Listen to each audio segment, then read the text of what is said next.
Bapak Ibu yang dirahmati Allah. Bismillahirrahmanirrahim. Assalamualaikum warahmatullahi wabarakatuh. Waalaikumsalam warahmatullahi wabarakatuh. Alhamdulillah. Alhamdulillahillazi anzala sakinata fi qulubil mu'minin liyazdadu imanan ma'a imanihim. Walillahi junudus samawati wal ard. Wa kana Allahu aliman hakima. Assalatu wassalam ala al-mab'uthur rahmatan lil alamin asyrafal anbiya'i wal mursalin wa ala alihi wa sahbihi ajma'in amma ba'd. Fayaqulullah ta'ala fi kitabihil karim a'udzu billahi minasyaitonir rajim. Bismillahirrahmanirrahim. وَلَنَبْلُوَنَّكُمْ بِشَيْءٍ مِّنَ الْخَوْفِ وَالْجُوعِ وَنَقْصٍ مِّنَ الْأَمْوَالِ وَالْأَنفُسِ وَالثَّمَرَاتِ وَبَشِّرِ الصَّابِرِينَ الَّذِينَ إِذَا أَصَابَتْهُم مُّصِيبَةٌ قَالُوا إِنَّا لِلَّهِ وَإِنَّا إِلَيْهِ راجعون أُولَئِكَ عَلَيْهِمْ صَلَوَاتٌ مِّن رَّبِّهِمْ وَرَحْمَةٌ وَأُولَئِكَ هُمُ المهتدون. Sadaqallahul azim wa sadaqa rasuluhul nabiyul karim wa nahnu ala zalika minasyahidin wasyakirin amma ba'd. Ma'asyiral muslimin wal muslimat, Bapak Ibu yang dirahmati Allah, para jamaah dari Majelis Taklim Al-Hikam atau alumni ITB 80. Demikian pula para undangan atau yang berasal dari majelis taklim yang lainnya. Alhamdulillah kita bisa berkumpul siang hari ini. Mudah-mudahan apa yang akan kita sharing betul-betul menjadi keridhaan Allah Subhanahu wa taala untuk kita dan terkhusus bisa kita amalkan menjadi pegangan hidup kita. Salawat dan salam mari senantiasa kita sampaikan, curahkan kepada junjungan kita, qudwah hasanah kita, Nabi kita Muhammad sallallahu alaihi wasallam. Demikian pula kepada seluruh keluarga dan sahabat beliau. Semoga kita pun istiqomah terus belajar, mengamalkan dan mendakwahkan nilai-nilai yang beliau sallallahu alaihi wasallam telah ajarkan untuk kita, untuk hidup kita di atas dunia ini. Bapak Ibu yang dirahmati Allah, uh, mohon izin saya men-share supaya waktu kita efektif. Saya to the point saja. Kita uh, apa tampilkan di layar edisi kali ini bagaimana jiwa itu ditata supaya menjadi bersih. Salah satunya adalah dengan mengubah musibah menjadi hadiah. Banyak sekali jiwa manusia rusak dan akhirnya rusak gitu dalam level yang berbeda-beda. Itu karena sikap atau menyikapi musibah itu ternyata keliru. Saya to the point langsung saja. Bapak Ibu yang dirahmati Allah, kisah bagaimana Korea Selatan bisa menjadi negara yang mungkin ya sekarang negara maju atau setidak-tidaknya menurut data adalah negara dengan pertumbuhan PDB tercepat di dunia. Ini ada kaitannya nanti dengan apa yang kita bahas. Ya, saya jelaskan dulu Bapak Ibu yang dirahmati Allah. Korea Selatan itu ini dari CNBC, saya ambil dari CNBC itu dulu tahun 60-an, tahun 61 itu selepas perang saudara dengan Korea Utara, Korea Selatan adalah termasuk salah satu negara termiskin di dunia. Namun kemudian bisa bangkit sedemikian rupa dengan cepat, Bapak Ibu yang dirahmati Allah.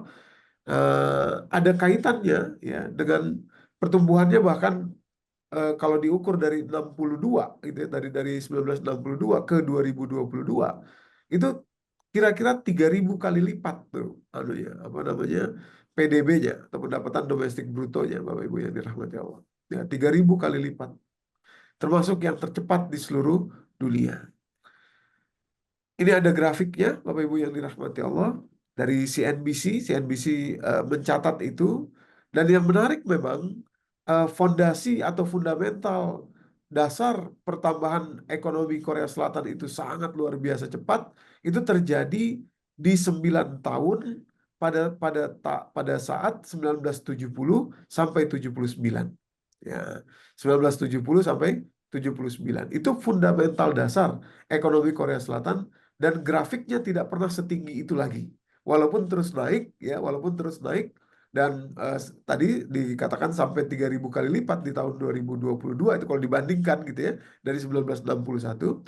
Tapi yang tertinggi dan itu menjadi fundamental dasar adalah tahun 1970 sampai 1979. Di layar saya tampilkan atau saya beri tanda panah gitu ya. Ini ada kaitannya dengan bagaimana nanti kita mensikapi musibah. Nah, Bapak Ibu yang dirahmati Allah, bahkan CNBC mengatakan ini keajaibannya itu seperti drakor gitu ya, seperti kalau nonton drakor gitu ya. Artinya betul-betul ajaib perubahan dari 1970 sampai 79. Lalu 79 turun gitu ya. Kenapa? Karena di tahun 79 itulah presiden ketiga Korea Selatan yang merupakan pengubah fundamental dasar ini itu dibunuh tahun 79, Bapak Ibu. Nah, ketika itu kemudian ekonomi Korea Selatan turun drastis dan tidak pernah setinggi setinggi itu lagi sampai sekarang, walaupun terus menanjak, Bapak Ibu yang dirahmati Allah. Apa yang terjadi pada 9 tahun itu dimulai, Bapak Ibu ya, atau gini, yang terjadi dari 1970, maaf, bukan 69 itu, tapi 1970 ya, 1970 sampai 1979, Bapak Ibu yang dirahmati Allah, 9 tahun itu, yang terjadi itu adalah Park Chung-hee, presiden ketiga Korea Selatan ini, berhasil, dalam tanda kutip ya, memaksakan perubahan paradigma kepada masyarakat Korea Selatan. Perubahan paradigma itulah yang sebetulnya nanti akan menjadi pokok bahasan kita pada hari ini, yakni bagaimana ternyata musibah itu, kalau kita dengar kata-kata musibah, gitu ya, langsung paradigmanya adalah sesuatu yang nggak enak, sesuatu yang harusnya tidak tidak terjadi kepada kita gitu ya, sesuatu yang uh, tidak kita sukai gitu ya. Padahal ternyata tidak begitu. Nah, mengubah paradigma ini amat penting, Bapak Ibu yang dirahmati Allah ya, karena memang disitulah poin intinya. Saya jelaskan sedikit mengenai Korea Selatan, perubahan paradigma seperti apa yang dimaksud. Bapak Ibu yang dirahmati Allah, saya cepat saja di sini karena ini menjadi latar belakang kita saja. Pada tahun 1963, Presiden Korea Selatan ketiga tadi, Park Chung-hee namanya, itu pernah datang ke Kuala Lumpur, ke eh, Malaysia. Ketika itu, Korea Selatan adalah negara miskin, ya, pengen datang ke sana tuh pengen minta pinjaman uang, kira-kira begitu. 1963 ya. Ini ditulis oleh Syamsuddin Arif. Dia adalah dosen pasca sarjana di Universitas Darussalam Gontor, pernah menjadi fellow researcher di Oxford University dan juga di Frankfurt University ya. Nah, 1963 Park Chung-hee datang ke Korea Selatan. Lalu diterima atau disambut oleh Tun Abdul Razak, yang saat itu Tun Abdul Razak menjabat wakil Perdana Menteri Malaysia, ya, bidang perdagangan kalau saya tidak salah namanya ya, atau apa jabatannya itu. Nah, di dalam sebuah perjamuan itu di kantor Tun Abdul Razak, mungkin kemungkinan besar ya, itu singkat cerita Presiden eh, Richtig spitze sie. Presiden Korea Selatan ini atau bertanya tentang satu lukisan kaligrafi. Lukisan kaligrafi bertuliskan dalam bahasa Arab, dia tanya, ini nih maknanya apa ini kalimat ini nih, gitu kan? Karena dibingkai sedemikian rupa, indah dan bagus gitu. Lalu seorang interpreter menjelaskan dalam bahasa Korea tentu saja kepada Park Chung-hee bahwa itu adalah dari ayat suci umat Islam, dari Al-Quran surat ke-13 ayat yang ke-11, potongan ayatnya, yakni tertulis di situ, innallaha la yughayyiru ma biqaumin hatta yughayyiru ma bi anfusihim. Dijelaskan juga artinya adalah kalimat itu berarti Tuhan tidak akan mengubah nasib seorang manusia, tidak akan mengubah nasib seorang atau sekelompok kaum sampai mereka mengubah jiwa mereka ya, atau karakter gitu ya. Singkat kemudian waktu berjalan, Bapak Ibu, setelah kejadian itu waktu berjalan dan kita tahu ada pernah terbit perangko di Korea Selatan dan di Malaysia tahun 69 ya pernah terbit perangko yang berisi foto dari Park Chung Hee dan Tun Abdul Razak ya, merayakan gitu ya pertemuan yang terjadi tahun 1963. Tapi rupanya bagi Park Chung Hee pertemuan itu bukan sekedar pertemuan yang basa-basi saja. Rupanya dia merekam kalimat ya yang dia temukan di kantor Tun Abdul Razak itu, kaligrafi bertuliskan Innallaha la yughayyiru ma biqaumin hatta yughayyiru ma bi anfusihim. Buktinya pada 1970, tepatnya tanggal 22 April, Presiden Park Chung-hee memperkenalkan satu gerakan yang kemudian akan mengubah fundamental ekonomi Korea Selatan. Dan tadi saya katakan, CNBC tadi memperlihatkan grafik bahwa itu 9 tahun adalah 9 tahun di mana ekonomi Korea Selatan itu ibarat drakor, ajaib, gitu ya, dan belum pernah setinggi itu lagi. Gitu, ya. Program apa yang dimaksud? Namanya Semaul Undong, Bapak Ibu. Ya, ini saya garis bawahi, namanya Semaul Undong.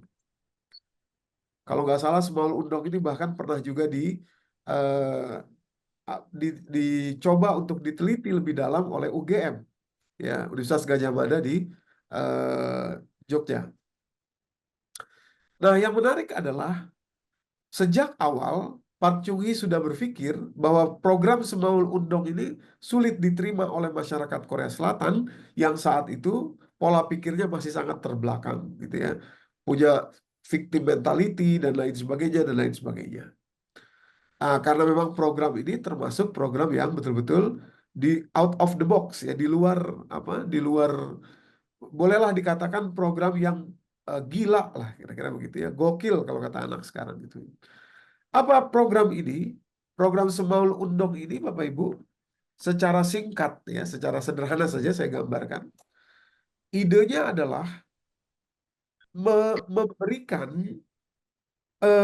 proyek-proyek vital nasional, tentu saja derajat vitalnya nanti diukur, tapi proyek-proyek vital nasional yang berisi gelontoran APBN yang cukup besar, itu akan diberikan kepada kelompok masyarakat untuk mengerjakannya.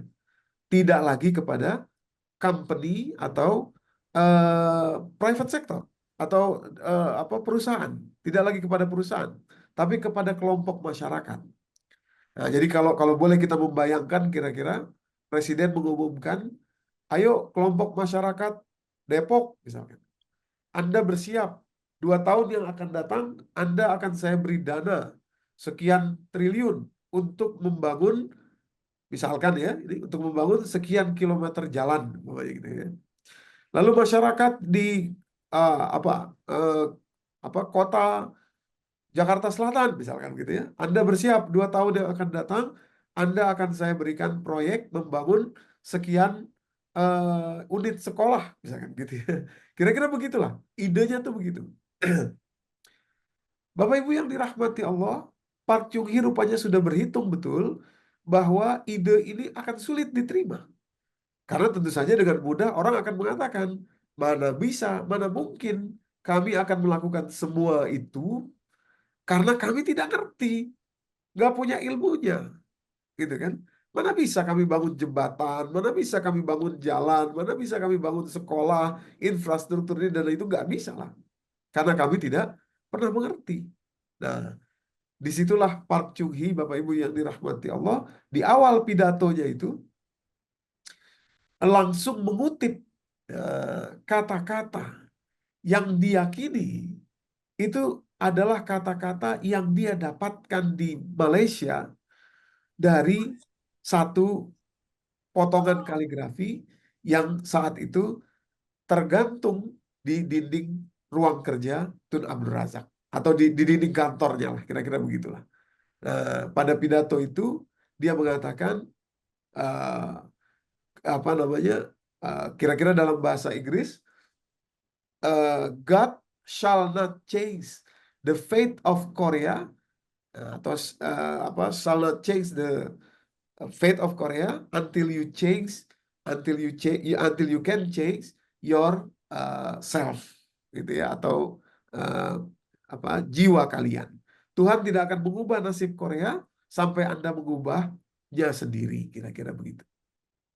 Bahkan kalau menurut Republika itu lebih lebih jelas lagi, dikutip ya oleh Republika, eh, the religion of Muhammad, ya, itu kalimatnya begitu. Tapi ini masih kita belum bisa mendapatkan kepastian apakah betul-betul begitu kata-katanya. Tapi bentuk pola katanya adalah sama, bahwa eh, Tuhan tidak akan mengubah nasib Korea sampai Anda mengubahnya sendiri, gitu ya.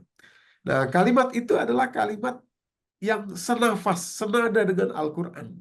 Padahal Park Chung-hee kita tahu tidak pernah, mungkin tidak pernah baca Al-Quran, tentu saja karena lihat dari latar belakangnya dan melihat dari bagaimana kisah dia pernah ke Kuala Lumpur dan di saat itu pernah dijelaskan tentang satu kaligrafi itu, Bapak Ibu yang dirahmati Allah. Saya juga awalnya skeptis, tidak percaya juga, tapi kemudian setelah membaca penelitian yang dilakukan oleh Samsudin Arif ini, ya, dengan betul-betul data yang rinci dan detail, maka sangat dimungkinkan terjadi hal yang seperti itu. Nah, jadi dengan program Semaul Undong itu, maka uang hasil pinjaman luar negeri itu mengalir langsung ke kantong rakyat. Nah, mengalir langsung ke kantong rakyat.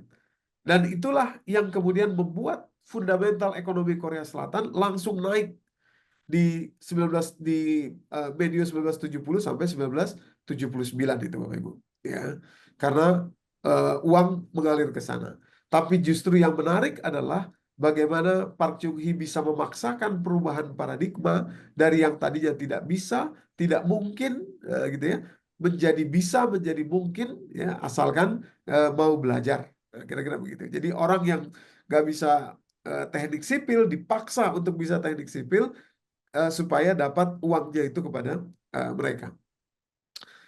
Hasilnya ini bisa menjungkir balikan prediksi bahkan seorang Jenderal MacArthur yang merupakan ally atau sekutu dari Korea Selatan, ya. Ketika dia mengatakan Korea Selatan ini butuh waktu setidaknya 100 tahun untuk bisa bangkit dari ekonominya yang sangat porak-poranda setelah perang dengan Korea Utara. Tapi mereka membuktikan hanya dalam 50 tahun saja sampai 2012 itu GDP mereka sudah meningkat sampai dari yang tadinya hanya $92 itu meningkat sampai $24.590 dalam waktu 50 tahun. Apalagi setelah 2022 tadi, Bapak Ibu yang dirahmati Allah. Ya. Nah, semua itu ya berhutang kepada 9 tahun ketika uang itu betul-betul mengalir langsung ke rakyat, dan ketika itu ekonomi dasar atau fundamental ekonomi Korea Selatan itu betul-betul kuat, Bapak Ibu. Ya.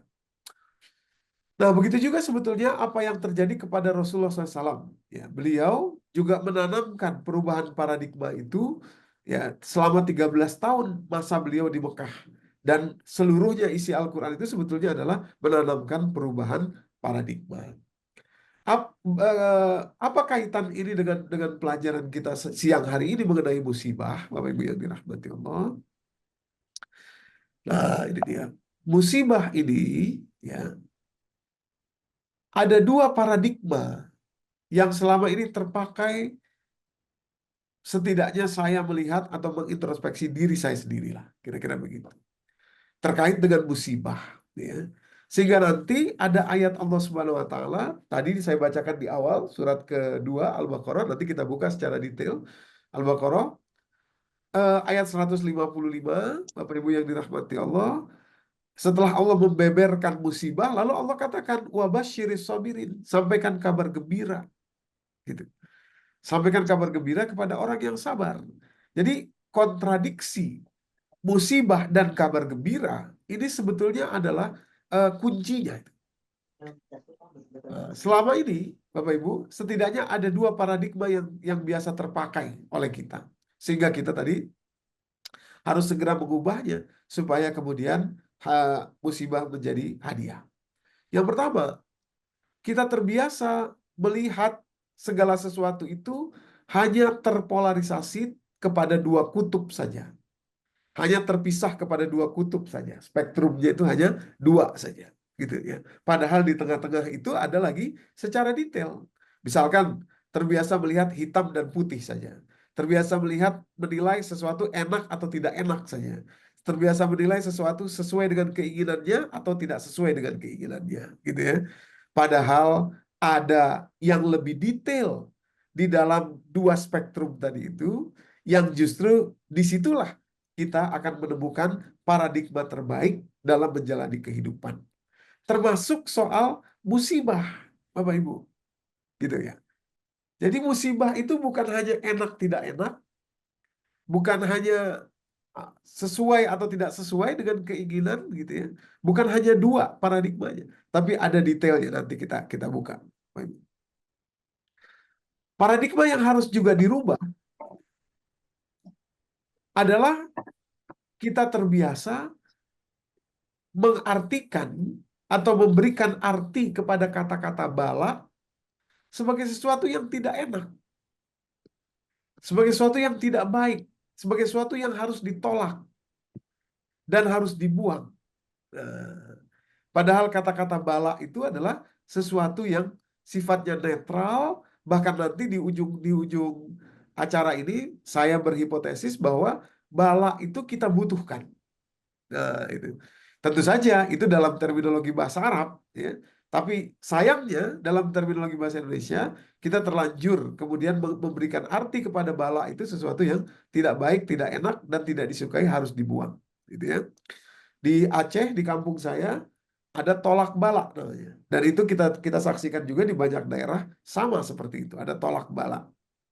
Gitu ya. Jadi pengartian kata-kata yang berasal dari satu bahasa Al-Quran ini memang betul-betul krusial untuk bisa segera diperbaiki, Bapak Ibu yang dirahmati Allah, supaya paradigma kita dalam menerima musibah itu tentu paradigma yang terbaik.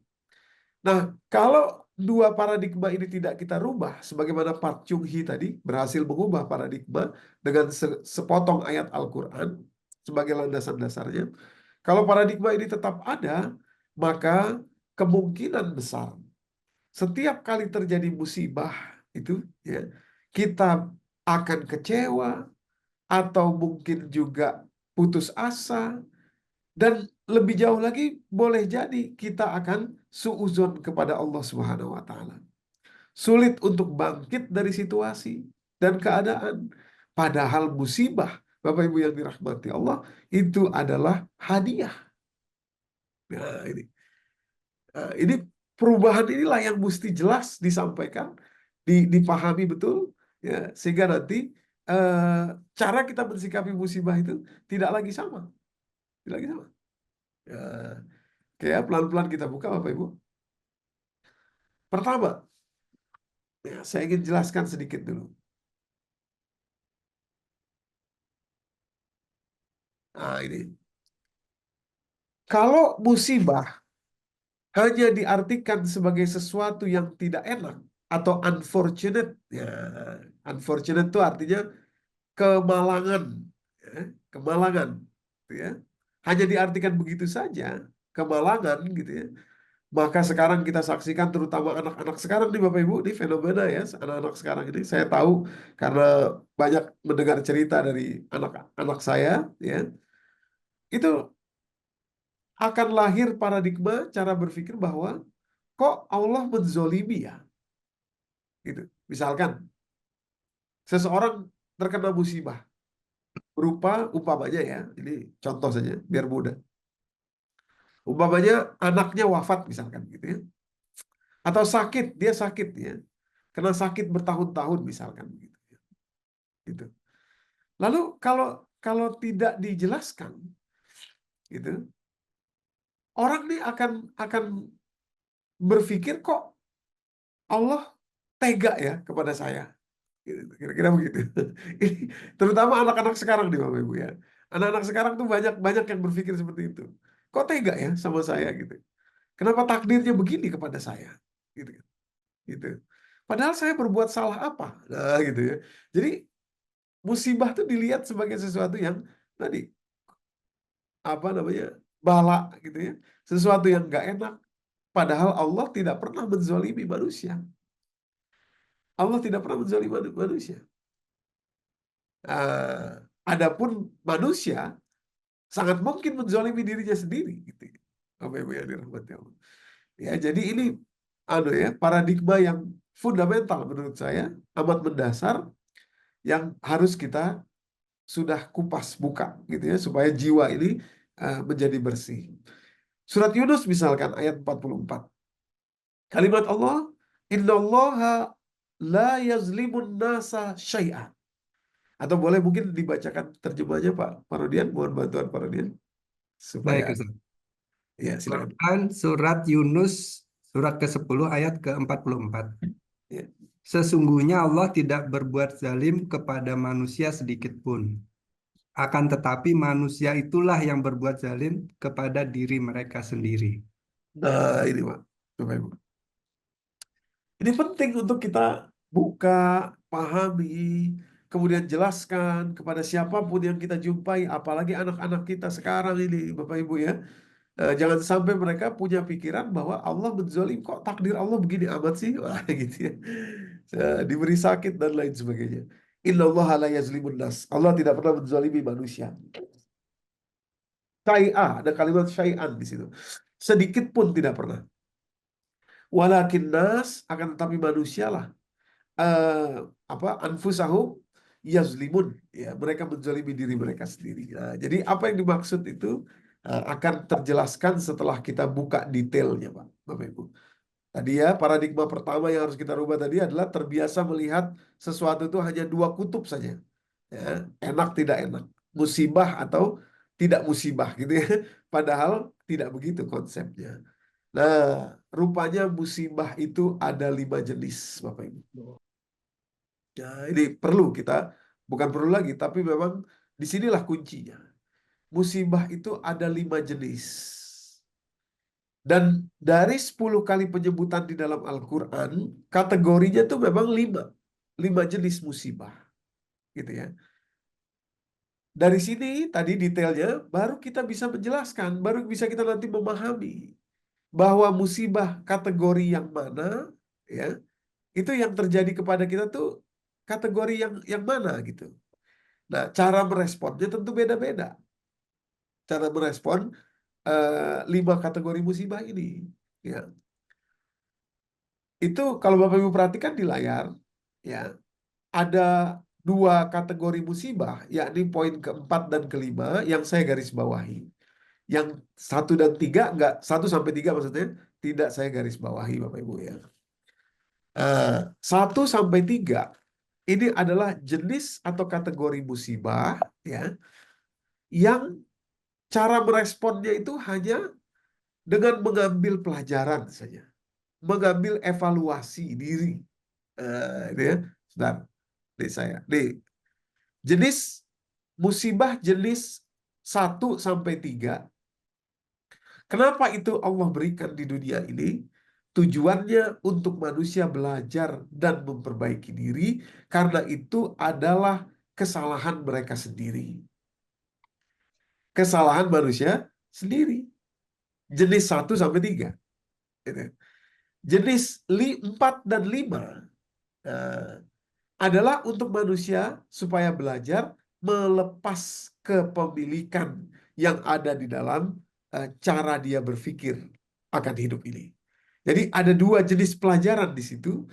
Kategori 1 sampai 3 musibahnya, nanti kita kembali ke sana kategorisasinya ya.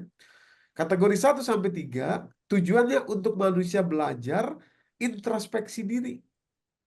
Karena 1 sampai 3 itu adalah jenis musibah yang berasal dari kezoliman manusia sendiri. Tadi surat Yunus tadi tuh ya, Bapak Ibu ya. Nah, jenis musibah nomor 4 dan 5 itu bukan berasal dari manusia sendiri, atau mungkin saja apa istilahnya ya tadi. Mungkin saja orang mengatakan begini, saya kayaknya nggak salah apa-apa deh, gitu ya. Tapi kok ada musibah? Itu jenis 4 dan 5 tuh. Jenis 4 dan 5. Nah, di situ, di musibah itu, pelajarannya adalah bagi manusia untuk melepas kepemilikan, kemelekatan diri, ya, merasa memiliki terhadap hidup ini. Nah, itu Bapak Ibu. Loh, tapi Ustadz, kalau nggak ada rasa memiliki hidup, nanti kita nggak berjuang. Ah, disitulah paradigmanya, Bapak Ibu ya. Pelan-pelan kita buka dulu ya. Kita kembali ke kategorisasinya dulu. 1 sampai 3. Yang tadi pelajarannya adalah introspeksi diri, memperbaiki diri, evaluasi diri ya. Yang pertama, jenis musibah berupa kekalahan dalam perang. Nah, ini ada banyak di surat Ali Imran ayat 165, di surat An-Nisa ayat 72, di surat At-Taubah ayat 50. Itu terjadi karena manusianya sendiri. Terutama di perang Uhud itu ya. Nah, ini mungkin tidak akan kita bahas banyak. Yang kedua, yakni jenis musibah yang merupakan azab kepada diri manusia itu sendiri. Dari mana taunya itu azab? Setelah kita merenung, kita akan temukan, oh iya, dulu saya salah begini. Dulu saya melakukan ini. Dulu saya salah itu. Dulu saya salah ini. Ah, itu. Maka itu kategorinya adalah azab yang Allah percepat. Allah berikan persekot istilahnya, azab di dunia ini karena dosa manusia. Karena dosa kita sebagai manusia. Untuk kategori yang kedua ini, buru-buru kita beristighfar, memperbaiki diri. Jadi kalimatnya mana? Surat 28, surat Al-Qasas, ya, ayat 47. Boleh mungkin kita bacakan Pak Rodian terjemahnya? Ya, baik Ustaz. Al-Qasas surat ke-28 ayat 47. Dan agar mereka tidak mengatakan ketika azab menimpa mereka disebabkan apa yang mereka kerjakan, ya Tuhan kami, mengapa Engkau tidak mengutus seorang rasul kepada kami? Lalu kami mengikuti ayat-ayat Engkau dan jadilah kami termasuk orang-orang mukmin. Nah, jadi Allah menjelaskan di sini, mereka orang-orang yang diberi kalimatnya musibah, walaula antusibahum musibah bima qaddamat aidihim, supaya mereka nanti ketika diberi musibah oleh Allah, musibah di sini maksudnya azab yang dipercepat. Nah, persekot kalau boleh saya ambil kata-kata itu, DP, ya. Jadi orang-orang ini adalah orang-orang yang tidak mau mengikuti petunjuk Allah dan Rasul-Nya, lalu diberi azab oleh Allah sedikit di dunia ini, Bapak Ibu. Itu jenis itu adalah jenis yang nomor 2. Nah, jadi dari mana taunya kalau itu nomor 2? Tergantung ketika kita mengintrospeksi diri. Umpamanya musibah terjadi kepada kita nih. Lalu kita introspeksi, oh iya, saya pernah berbuat salah begini-begini. Jangan-jangan ini kategori nomor 2. Gitu.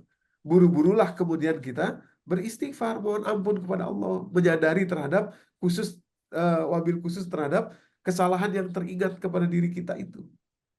Coba Ibu, gitu ya. Nomor 3, saya cepat aja di sini, nanti kita fokus kepada yang nomor 5. Nomor 3 adalah jenis musibah ketika itu merupakan bencana alam. Bencana alam. Terjadi bencana alam. Kategori musibah yang terjadi karena ulah tangan manusia. Itu ada dalam surah Asy-Syura, surah ke-42, ayat yang ke-30. Silakan Pak Radian, mohon bantuannya, kita bacakan lagi Pak. Ya, baik Ustaz. As-Surah surat 42 ayat 30. Dan apa saja musibah yang menimpa kamu, maka adalah disebabkan oleh perbuatan tanganmu sendiri. Dan Allah memaafkan sebagian besar dari kesalahan-kesalahanmu. Nah, terima kasih Pak. Jadi yang dimaksud musibah di sini adalah bencana alam, misalkan Bapak Ibu ya. Itu ada akibat campur tangan manusia di situ. Ya, bencana alam. Hatta bencana alam misalkan yang seperti apa, gunung meletus misalkan gitu. Gunung meletus itu kan sebetulnya apa namanya ya, bisa kalau manusia itu tidak memaksakan misalkan tinggal di sekitar situ misalkan gitu ya.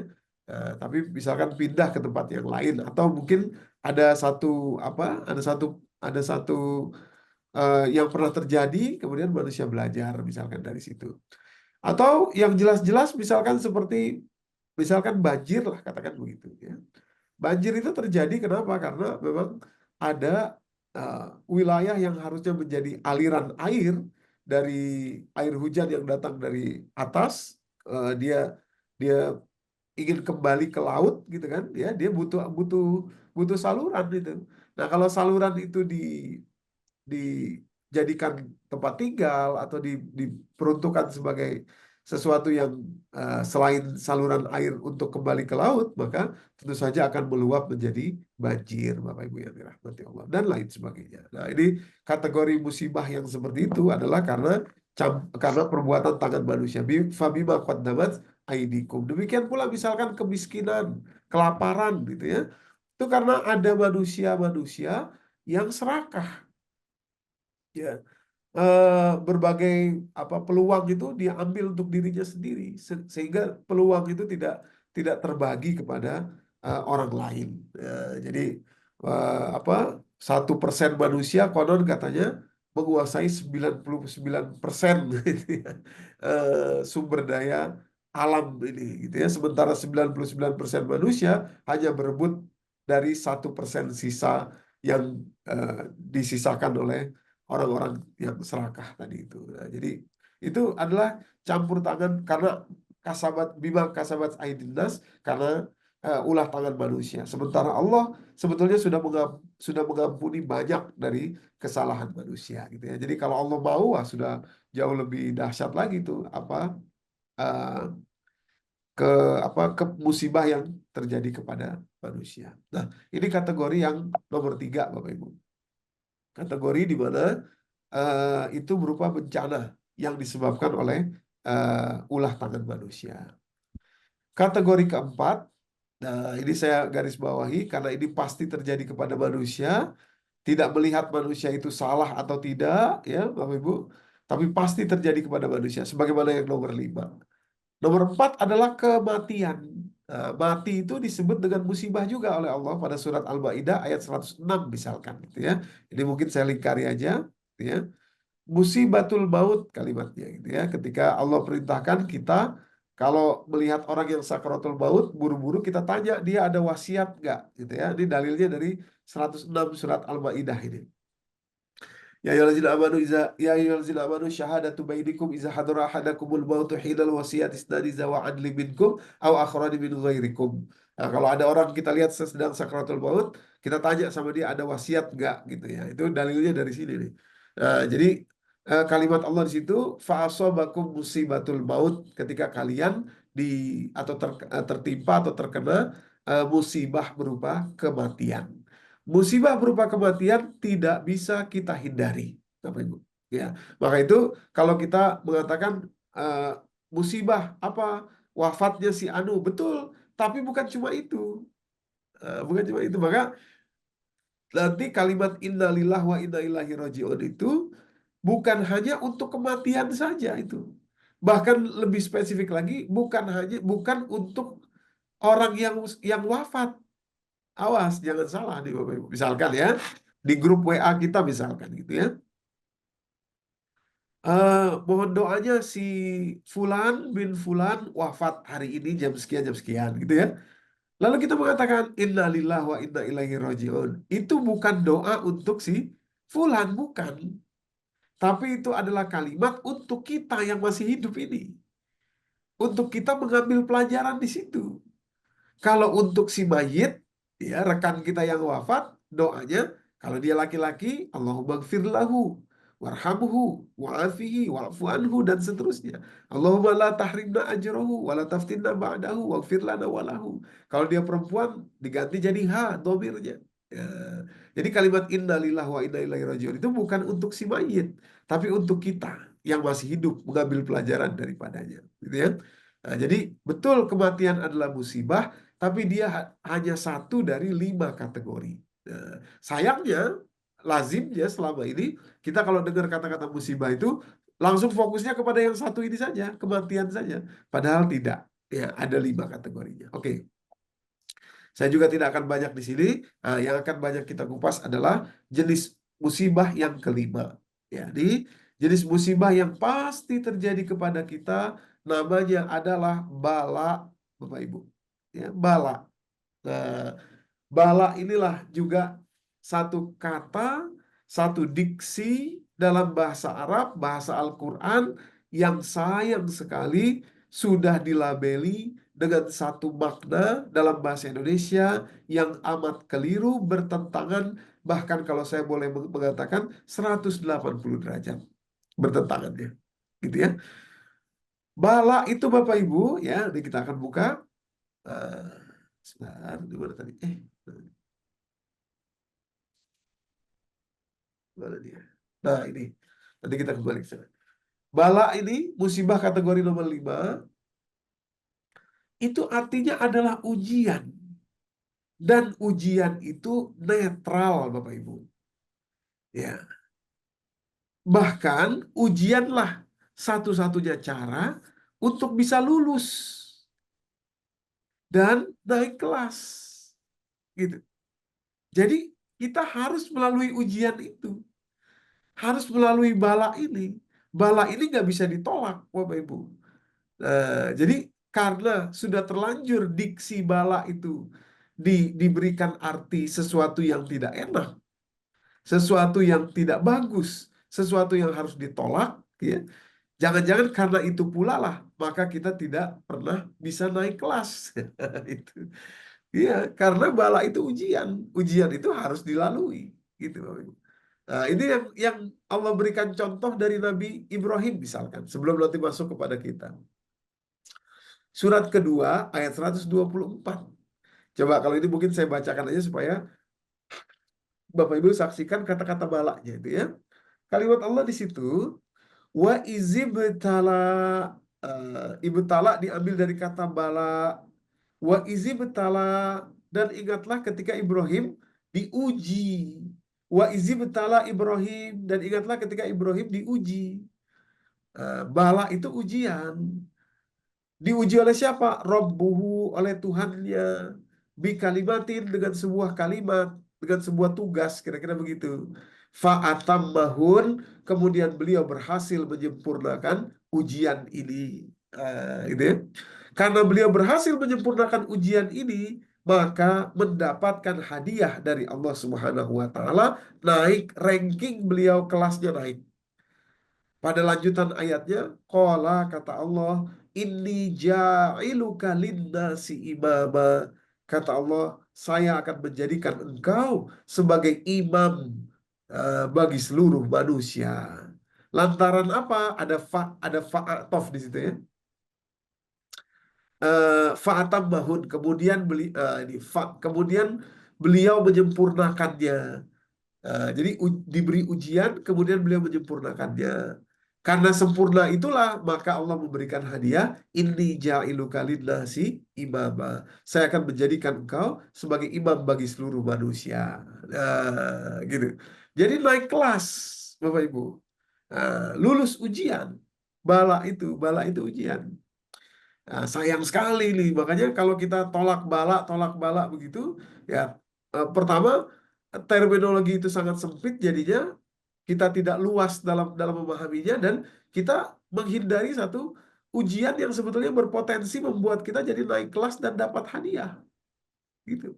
Bapak Ibu. Jadi sikap kita terhadap ujian itu mungkin ya seperti anak sekolah yang begitu diumumkan nanti akan ada ujian. Oh, nggak mau, tolak, nggak mau ada ujian. Wah, gitu kira-kira gitu. Padahal ujian tadi adalah syarat untuk naik kelas dan akhirnya lulus. Gitu. Ya akhirnya nggak naik kelasnya. Ya, tetap berada di situ aja, di situ terus Bapak Ibu yang dirahmati Allah. Ya, karena sikap kita terhadap bala tadi salah, ya keliru, berbanding terbalik. Kalau boleh saya katakan begitu ya, 180 derajat. Jadi bagaimana cerita tentang bala ini ya, yang pasti terjadi kepada kita, itulah yang tadi kami baca atau saya bacakan di awal tadi, surat Al-Baqarah ayat 155. Boleh mungkin kita bacakan parodian terjemahnya dari 155 surat Al-Baqarah. Ya, baik Ustaz. Al-Baqarah surat kedua ayat 155. Dan kami pasti akan menguji kamu dengan sedikit ketakutan, kelaparan, kekurangan harta, jiwa, dan buah-buahan. Dan sampaikanlah kabar gembira kepada orang-orang yang sabar. ayat 156, yaitu orang-orang yang apabila ditimpa musibah, mereka berkata, Inna lillahi wa inna ilaihi rajiun. Sesungguhnya kami milik Allah dan kepadanya lah kami kembali. Nah, jadi musibah yang dimaksud di sini adalah bala, Bapak Ibu. Ini kategori yang kelima tadi. Ya, sudah. Saya dulu balik lagi sudah. Kategori yang kelima dari musibah tadi. Makanya ada kalimat di 156-nya, Allazina iza asobathum musibah adalah orang-orang sabar itu yang diberi kabar gembira adalah mereka yang ketika terkena musibah ini, musibah apa? Kembali ke ayat 155-nya, yakni bala, ujian, walanabluwannakum, lamnya lam taukid, artinya sungguh-sungguh, pasti, ya, pasti kami akan memberi bala kepada kalian ujian. Jadi diterima harus ujian ini justru dipersiapkan gitu. Kalau paradigmanya sudah berubah, bukan ditolak atau ditakuti atau tidak diterima. Gitu. Jadi nanti menariknya Bapak Ibu, mohon perhatian kata-katanya di situ di ayat 155, wa basyiris sabirin, sampaikan kabar gembira kepada orang yang berhasil lulus, ya. Yakni siapa? Orang-orang yang sabar. Definisi apa sabar itu? Yakni orang-orang yang memiliki paradigma. Paradigma itu kata-kata yang mereka tanam dalam diri mereka. Inna lillah wa inna ilaihi rojiun. Ini milik Allah dan semua akan kembali kepada Allah. Maksudnya adalah melepas kepemilikan. Nah, ini. Melepas kepemilikan, Bapak Ibu. Apa saja jenis ujian nomor 5 ini? Ada jenisnya lagi ya, Bapak Ibu. Kira-kira bisa apa namanya nanti disimpulkan kepada 5 hal ini. Ujian. Jadi kalau kita dapat ujian musibah berupa 5 hal ini, terus kita lihat mungkin dalam keseharian kita introspeksi, kayaknya saya nggak ada salah deh, misalkan gitu. Kalau ada salah berarti mungkin kategori nomor 2 tadi, atau nomor ya 2 tadi ya. Tapi kalau kita kayaknya saya nggak ada salah apa gitu, nggak pernah menipu orang atau apa, tapi kena ada musibah yang seperti itu. Nah, itu artinya boleh jadi ini adalah nomor 5 ujian. Ujian itu berpotensi nanti membuat kita menjadi naik kelas, gitu ya. Apa saja dia? Yang pertama, khauf. Walanabluwannakum bisyai'in minal khauf. Kami uji kalian, kami beri bala, ya, ujian. Artinya ini adalah cara untuk bisa lolos atau naik kelas dengan apa? Sedikit rasa takut, rasa khawatir dalam hidup ini. Rasa takut, rasa khawatir, rasa cemas, gitu ya. Kalau kita introspeksi, kenapa ada kayaknya kekhawatiran ini luar biasa, ini rasa takutnya luar biasa, padahal saya nggak ada berbuat salah ini. Gitu. Kalau dalam situasi itu kita berhasil merespon dengan benar, maka nanti hadiahnya luar biasa. Ya, hadiahnya luar biasa. Dari yang kecil sampai yang besar nih kekhawatirannya itu. Ya. Jadi saya setelah mempelajari ini, ya, kalau ada kekhawatiran, misalkan ya, beberapa hari lalu misalkan saya ada jadwal memberikan ceramah di daerah Kalibata, ya. Ceramahnya selepas sholat zuhur, ya. Lalu saya berangkat dari daerah Cibubur, dari tempat saya tinggal, ya. Itu saya lihat Waze itu saya lebihin 20 menit dari Waze itu. Dari estimasi Waze saya lebihin 20 menit untuk berangkatnya gitu ya. Nah, rupanya Bapak Ibu ketika keluar di jalan tol Rumah Sakit Polri itu ya, ke ke PGC itu ya. Wah, macetnya luar biasa. Apalagi di depan PGC itu. Dan itu tidak diprediksi oleh Waze sebelumnya gitu ya. Wah, di situ kekhawatiran muncul. Karena sekarang kan jam sholat zuhur itu lebih awal gitu ya, 11:39 atau 40 gitu kira-kira begitu. 30-an lah, 11:30-an. Dalam hati saya muncul kekhawatiran. Walaupun kekhawatirannya kecil saja. Waduh, Jangan-jangan nggak keburu nih, gitu ya. Nah, kalau dulu-dulu Bapak Ibu, sebelum memahami ini, kekhawatiran itu hanya akan berujung pada kegusaran, kegundahan, gitu ya. Atau mungkin saya akan telepon orangnya bilang, Pak, maaf saya terlambat nih ya, tapi kegusaran, kegundahannya tetap ada itu. Nah, setelah mempelajari hal yang seperti ini, mudah-mudahan ini juga nanti bisa Bapak Ibu ambil menjadi satu pelajaran. Buru-burulah melepaskan kepemilikannya.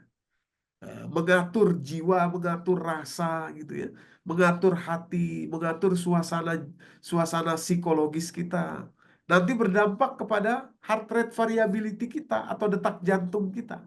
Dan itulah nanti ada hadiah berupa fisik yang langsung Allah berikan kepada kita. Namanya hormon asetilkolin, Bapak Ibu yang dirahmati Allah. Nanti kita buka di ujung gitu ya. Jadi rasa khawatir yang kecil seperti itu pun itu bisa menjadi apa ujian bala yang kalau berhasil kita lepas kepemilikannya berhasil. Baru setelah itu, setelah saya tenang, setelah saya lepas kepemilikannya, Masya Allah, dalam hati saya mengatakan kepada diri saya, apa undangan berceramah ini pun milik Allah, yang mau disampaikan juga milik Allah, nggak ada ilmu yang saya miliki sama sekali. Saya hanya pengantar saja, kurir saja untuk menyampaikan kepada makhluk-makhluk atau hamba-hamba Allah. Apa yang sudah saya ikhtiarkan sebagai manusia, lebihkan 20 menit dari estimasi waze, itu adalah kemampuan saya, dan lain sebagainya. Saya lepaskan secara sadar di tengah kemacetan itu, Bapak Ibu. Saya lepaskan secara sadar gitu. Lepas gitu. Baru ketika itu ada rasa tenang yang luar biasa meliputi diri gitu. Padahal itu baru kekhawatiran yang sifatnya kecil. Kecil. Qadarullah memang alhamdulillah tiba-tiba, bukan nggak tiba-tiba sih, kemudian jalan lancar, saya sampai bahkan 5 menit sebelum azan zuhur, kira-kira begitu. Padahal tadi awalnya itu diprediksi bakal terlambat kira-kira 10 menit, nah kira-kira begitu. Itu sering terjadi seperti itu. Itu memberikan kepada kita peluang untuk kita bisa segera mengakses hadiah ketika terjadi khawatir itu. Karena kita manusia ya, wajar kalau kemudian kita khawatir. Cuma cara mensikapinya bagaimana? Nah, kalau hanya sekedar gusar, gundah gulana, khawatir, anu itu, uring-uringan dan lain sebagainya, ya berarti nggak dapat hadiahnya. Itu. Besok akan begitu lagi, besok akan begitu lagi, besok akan begitu lagi. Istilahnya remedial.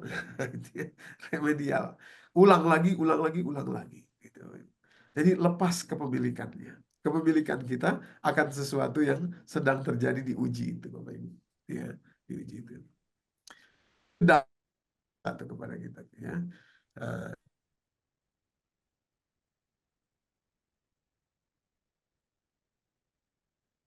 Ibu bisa kemudian relate ya kepada kehidupan kita sehari-hari. Kemarin anak saya yang perempuan sudah mendekati maghrib tapi belum pulang. Ya. Dia kuliah belum pulang, memang sudah izin tapi sudah mendung kemarin di daerah Cibubur ini sudah mendung. Ya. Dia pakai sepeda motor gitu, saya khawatir. Kekhawatiran tentu saja wajar karena kita adalah orang tua, wajar. Ya. Tapi buru-buru jadikan itu kesempatan untuk segera melepaskan. Melepaskan kepemilikan ya. Nah, itu adalah manajemen di dalam hati kita, rasa kita. Saya lepaskan kepemilikan gitu. Saya sadari bahwa dia adalah titipan Allah, makhluk Allah yang Allah titipkan dalam hidup saya. Saya hanyalah seorang penjaga titipan gitu. Saya lepaskan sampai kemudian ada rasa tenang di dalam diri Bapak Ibu yang dirahmati Allah.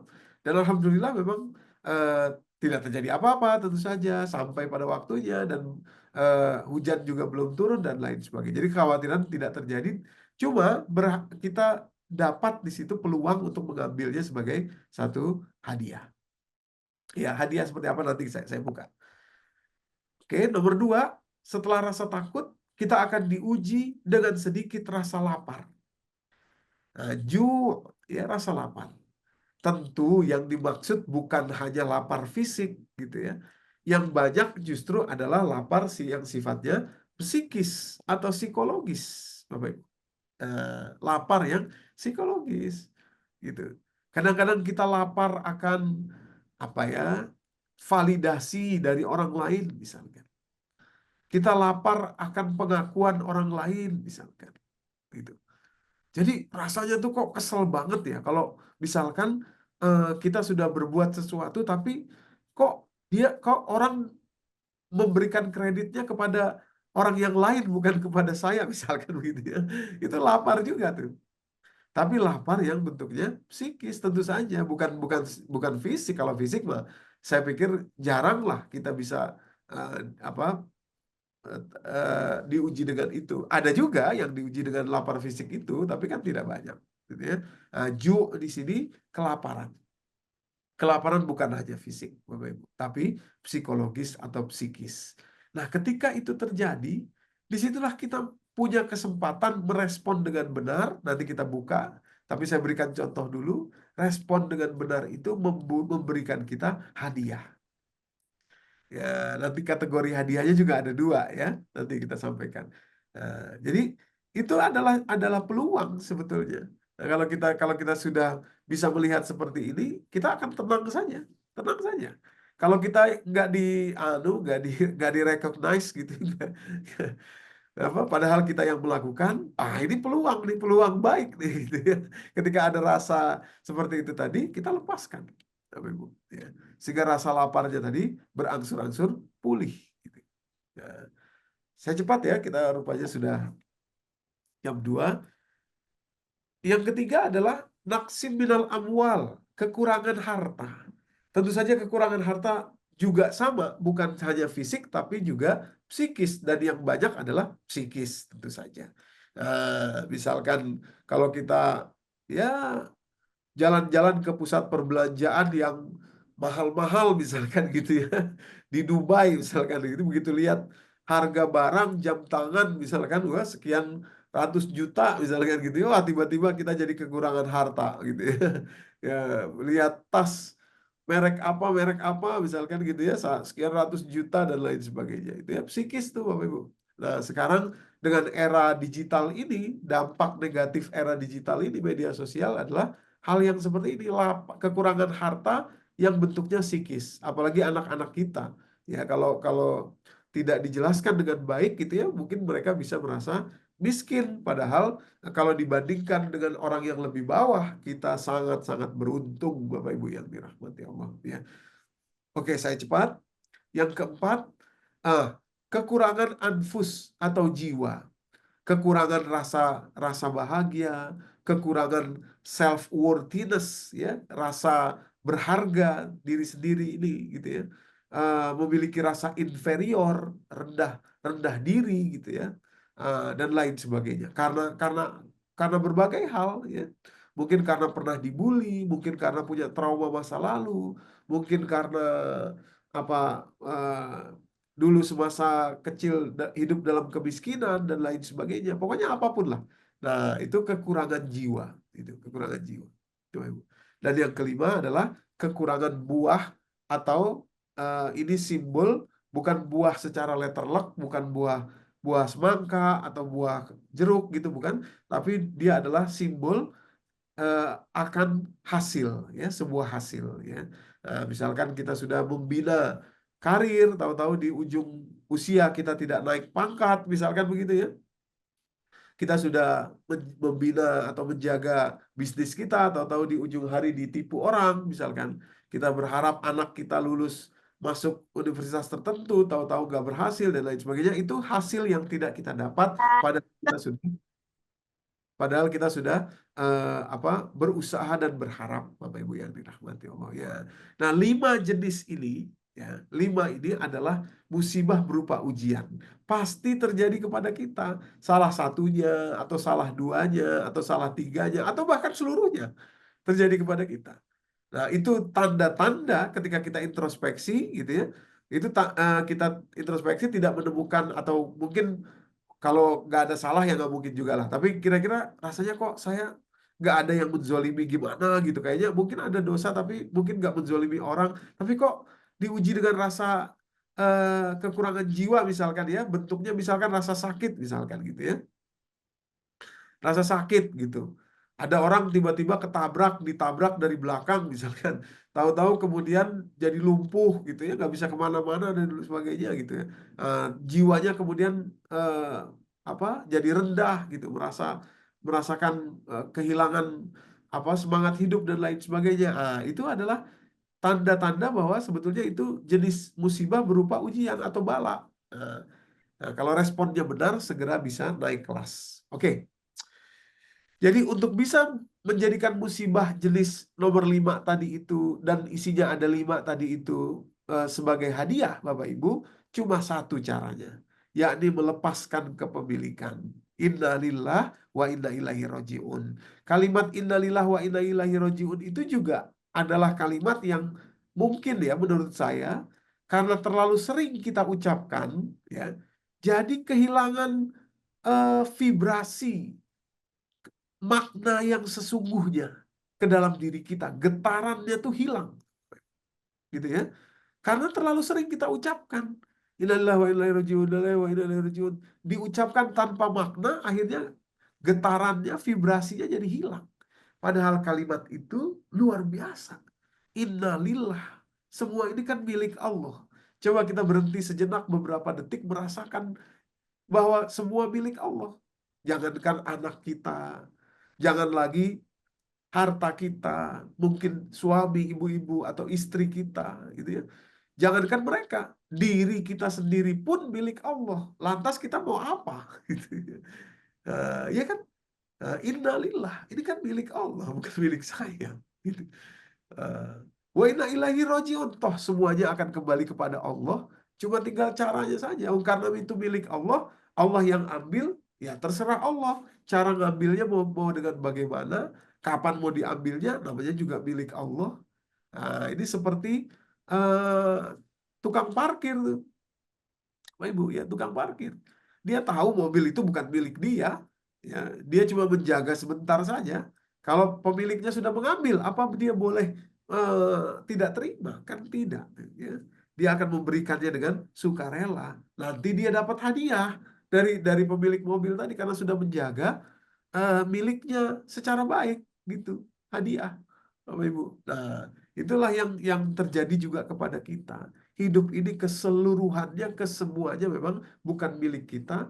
Kita hanya dititipi saja, menjaga sesuai dengan keinginan sang pemilik. Nah, ketika musibah ini terjadi kepada kita, 5 tadi, saya ulangi lagi, rasa takut, ya, rasa lapar psikis, rasa kekurangan harta juga psikis, ya, atau juga mungkin fisik gitu ya. Ada juga orang yang biasanya kaya, tahu-tahu bisnisnya hancur gitu, tiba-tiba dia jadi kekurangan harta, waduh stresnya kayak apa tuh.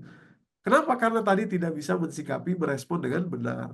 Demikian pula kekurangan self-worthiness, ya, rasa rasa jiwa gitu ya, mungkin karena sakit, mungkin karena satu kasus tertentu, mungkin karena di nama baiknya dirusak oleh orang dan lain sebagainya, serta kekurangan hasil dalam perjalanan kehidupan ini.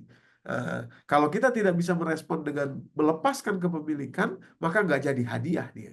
Nanti jadi remedial dia. Bahkan jadi satu kerusakan fisik kepada kita. Oke. Innalillah wa inna ilaihi roji'un. Itu kalimatnya sering kita dengar, maka saya tidak tuliskan lagi di layar, hanya saya memberikan caps lock, memberikan huruf besar kepada vibrasi maknanya yang harus kita rasakan. Yakni apa? Lepaskan kepemilikan itu. Bukan milik kita. Bukan milik kita itu. Apapun itu. Nah, bukan milik kita, milik Allah. Coba aja kita urut-urut, ya, bukan milik kita, bukan milik kita. Gitu. Nah, oke. Sekarang saya menuju kepada hadiahnya. Hadiahnya ada 2 jenis, Bapak Ibu ya. Satu, jenis hadiah yang non fisik. Kategori hadiah non fisik, ya, berdasarkan ayat 157-nya, ya. Boleh mungkin kita bacakan terjemahnya Pak Rudian, hadiah non fisiknya. Baik, Ustaz. Al-Baqarah ayat 157 ya, Ustaz ya. Iya, Pak. Mereka itulah yang memperoleh ampunan dan rahmat dari Tuhannya. dan mereka itulah orang-orang yang mendapat petunjuk. Nah, ini hadiah dari Allah yang berupa non fisik. Tapi sayang tadi solawat diartikan ampunan ya. Padahal solawat itu sebetulnya lebih luas ya, bukan hanya ampunan saja. Jadi kategori hadiah non fisik kepada orang yang berhasil melepaskan kepemilikan saat terjadinya musibah jenis bala, gitu ya. Apa saja? Ada 3 hadiahnya yang kategori non fisik. Yang pertama, solawat. Ulaika alaihim sholawatun min rabbihim. Sholawat itu sebetulnya artinya adalah keterhubungan. Atau kalau mudahnya, kedekatan. Eh, Diambil dari kata shola, diambil dari kata sila, ya. Akar katanya sholawat. Ya. Maka itu sebetulnya sholawat kepada Nabi itu bukan hanya sholawat berupa kalam yang keluar dari mulut kita saja, bukan. Ya, surat Al-Ahzab itu ya. Innallaha wa malaikatahu yusholluna 'alan nabi ya ayyuhallazina amanu shollu 'alaihi wa sallimu taslima, itu sungguhnya Allah dan para malaikat itu bersolawat, itu bukan solawat kalam, bukan, tapi kedekatan kepada Nabi Muhammad SAW. Maka wahai orang-orang beriman, ah, buatlah keterhubungan dirimu dengan Nabi Muhammad. Ya.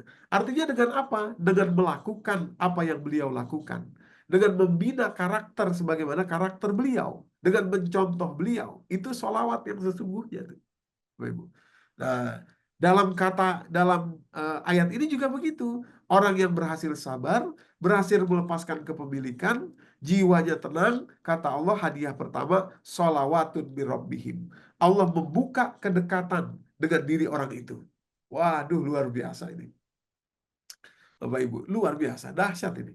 Ya, nanti sampai tingkat di mana seseorang itu memiliki namanya firasatul mukmin, firasat orang beriman itu.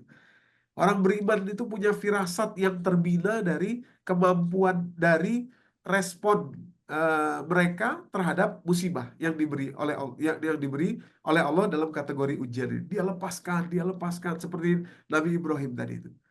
Ada tuh firasatul mukmin, gitu ya. Ketika kita lihat seseorang, kita punya firasat, kita punya rasa orang ini kayaknya tulus, orang ini baik, misalkan gitu ya, dan benar baik, gitu ya. Kalau kita lihat seorang, ini orang ini kayaknya nggak enak, dan benar ternyata nggak enak, itu ada namanya firasatul mukmin, Bapak Ibu. Ya. Salah satunya adalah berasal dari eh, kemampuan orang tadi dalam menerima musibah, ya. Melepaskan kepemilikan. Ini milik Allah. Innalillah wa inna ilaihi rajiun. Yang pertama, kedekatan dengan Allah. Ulaika alaihim sholawatun bi rabbihim. Yang kedua, warahmah, kasih sayang Allah. Nah, kasih sayang Allah ini adalah syarat untuk masuk surga. Dalam satu hadis sahih Nabi SAW, beliau pernah bersabda kepada para sahabat, beliau mengatakan kurang lebih dalam bahasa Indonesia, tidak ada manusia yang bisa masuk surga karena amalnya, karena amal perbuatannya. Kata para sahabat, loh, apakah engkau juga begitu ya Rasulullah? Iya, saya juga tidak bisa masuk surga karena amal saya. Lantas karena apa orang masuk surga? Karena rahmat Allah, karena kasih sayang Allah. Nah, jadi berbuat amal soleh yang Allah perintahkan itu dalam rangka untuk mendapatkan rahmat dari Allah. Nah, rupanya ada jalan tol, jalan yang cepat untuk dapat rahmat Allah juga, yakni ketika kita mampu merespon musibah yang terjadi kepada kita dengan respon yang benar, yakni melepaskan kepemilikan, innalillah wa inna ilaihi rajiun. Sekali lagi bukan hanya kata, tapi vibrasi getarannya itu sampai ke dalam diri kita. Dan yang ketiga, secara non-fisik, hadiahnya adalah ulaika humul muhtadun, yakni hidayah atau huda, akar katanya petunjuk, dia selalu mendapat petunjuk. Nah, selalu mendapat petunjuk. Dalam satu situasi apa dan lain sebagainya, ya, selalu mendapat petunjuk. Dan ini betul-betul di luar kemampuan manusia, Bapak Ibu, ya, di luar kemampuan manusia. Petunjuk yang Allah berikan kepada dia, saat yang tepat, waktu yang tepat, dan lain sebagainya, ya. Nah, terakhir adalah hadiah berupa fisik, ya. Kategori fisik, hadiah berupa fisik. Setidaknya hadiah ini namanya hormon asetilkolin, akan berlangsung ada dalam diri seseorang ketika dia berhasil melepaskan kepemilikan, yakni hormon yang betul-betul amat dibutuhkan oleh tubuh manusia Pertama, untuk menstabilkan heart rate variability atau variabel detak jantung, ya. Tapi juga rupanya dia adalah berfungsi mengoptimalkan bagian otak hipokampus kita, yang nanti akan membuat manusia tersebut itu tidak pikun selama-lamanya, Bapak Ibu yang dirahmati Allah. Salah satunya ya, salah satu hasilnya gitu ya. Tapi banyak yang lainnya, ya. Hormon asetilkolin ini terjadi kepada kita karena di tubuh kita memang sudah Allah install satu sistem yang berfungsi secara otomatis terjadi kepada tubuh kita, tidak bisa kita hilangkan. Yakni ketika terjadinya musibah kepada diri kita, pasti langsung tubuh kita akan merespon. Tubuh kita merespon duluan, ya, lewat sympathetic nervous system, sedih, khawatir, marah, dan lain sebagainya. Itu wajar, karena kita manusia. Terinstal dalam diri kita ini sistem tubuh yang seperti itu. Nah, setelah itu tergantung kita, apakah kita akan memilih untuk segera melepaskan kepemilikan, yakni segera menjadi orang yang sabar dengan kalimat sakti innalillah wa inna ilaihi raji'un tadi, atau tidak. Kalau tidak, maka masih dalam posisi sedih, marah, atau kecewa, atau apapun itu. Kenapa? Karena tetap merasa ini adalah milik saya. Nama baik dirusak orang, marah, kesel. Selama itu masih jadi milik kita, kita masih akan marah, masih akan kesel, dan lain sebagainya. Masih terus akan berlebihan hormon kortisol di dalam diri kita, dan itu membuat dampak yang amat rusak kepada tubuh kita. Gitu. Karena stres tadi itu. Ya, nama baik kita misalkan. Milik kita tuh, wah nama baik saya. Nah, udah stres terus tuh. Stres terus. Gitu ya. Nah, demikian pula yang lainnya. Gitu. Tapi kalau kita berhasil switch, berhasil geser, Bapak Ibu, langsung kita bisa melepaskan gitu ya kepada milik Allah. Tadi kata Allah, wa basyiris sabirin, sampaikan kabar gembira kepada orang yang berhasil melepaskan kepemilikan. Ya, dengan mengatakan innalillah, ini milik Allah kok, bukan milik saya. Kenapa saya harus gusar? Kenapa saya harus gundah gulana? Oh, milik Allah, bukan milik saya. Kalau saya tetap mengurusi dan lain sebagainya, ya ini sebagai ikhtiar saya aja. Tapi di dalam diri saya sudah tidak ada terjadi nervous system, ya, tidak marah, tidak kesal, tidak apa lagi. Di awal iya pastilah. Nah, karena itu adalah satu sistem yang otomatis dalam diri kita. Tapi buru-buru kemudian geser, lepaskan kepada milik Allah. Baru kemudian dapat hadiah dalam tubuh kita berupa hormon asetilkolin. Hormon asetilkolin ini Bapak Ibu, ya, awalnya itu memang diproduksi oleh tubuh kita untuk membackup jantung. Ya, jantung kita awalnya stres. Kita stres, marah, atau kesel, atau sedih gitu ya. Karena sesuatu terjadi, itu jantung kita berdetak dengan tidak stabil. Alias HRV atau heart rate variability kita itu tidak stabil. Lalu ketika kita berhasil melepaskan, ketika kita menjadi tenang, ya, dengan kalimat tadi innalillah, ini kan milik Allah, bukan milik kamu. Kita bilang sama diri kita gitu ya. Nah, lepas, tenang gitu ya. Nah, di situ kemudian detak jantung kita jadi lebih lambat. Jadi melambat, menjadi rileks. Nah, perubahan detak jantung tadi itulah yang membuat asetilkolin diproduksi secara plasma di dalam tubuh kita dari glikosa, dari glikogen maksud saya. Dan kemudian asetilkolin diambil dari asetil dan kolin, dari kolin yang membutuhkan asetil di dalam tubuh kita itu ya. Singkat cerita begitulah kira-kira. Nah, cuma ternyata Bapak Ibu, fungsi asetilkolin itu bukan hanya untuk jantung. Nah, ada satu hadiah luar biasanya karena dia juga dibutuhkan oleh otak kita, wabil khusus bagian hipokampus. Kalau bagian otak hipokampus ini banyak mendapatkan asetilkolin, maka dia akan berfungsi dengan baik, yakni menjalankan fungsinya sebagai bagian otak yang bisa mengubah, ya, atau mentransformasi memori jangka pendek menjadi memori jangka panjang. Artinya orang jadi pinter, jadi cerdas, memorinya jadi kuat, dan di kemudian hari terhindar dari Alzheimer, pikun, dan penyakit degeneratif lainnya yang berasal dari kemampuan otak. Gitu. Tapi kalau kekurangan asetilkolin, ya, jadi kalau kekurangan asetilkolin, nih Bapak Ibu, saya tampilkan di layar, itu nanti berdampak sangat besar kepada penyakit yang sifatnya berasal dari memori tadi itu, saya garis bawahi di layar ya. Alzheimer disease atau AD, demensia, itu ya. Dan juga level rendahnya pikun ya. Ini apa, acetylcholine ini so important for nervous system conduction within the brain. Nah, a deficiency, kekurangan acetylcholine has been linked, itu dikaitkan atau sudah jelas terkait kepada Alzheimer disease ya, kemudian demensia ya, dan lain sebagainya, penyakit yang berasal dari kemampuan otak untuk mengelola memori, Bapak Ibu. Gitu. Adapun gejala-gejalanya, misalkan ya, satu, konstipasi atau sembelit, gastro, pencernaan ya, pencernaannya tidak berfungsi dengan baik ya, konstipasi, susah ke belakang ya, atau mungkin kalau pas ke belakang justru malah terlalu berlebihan gitu ya.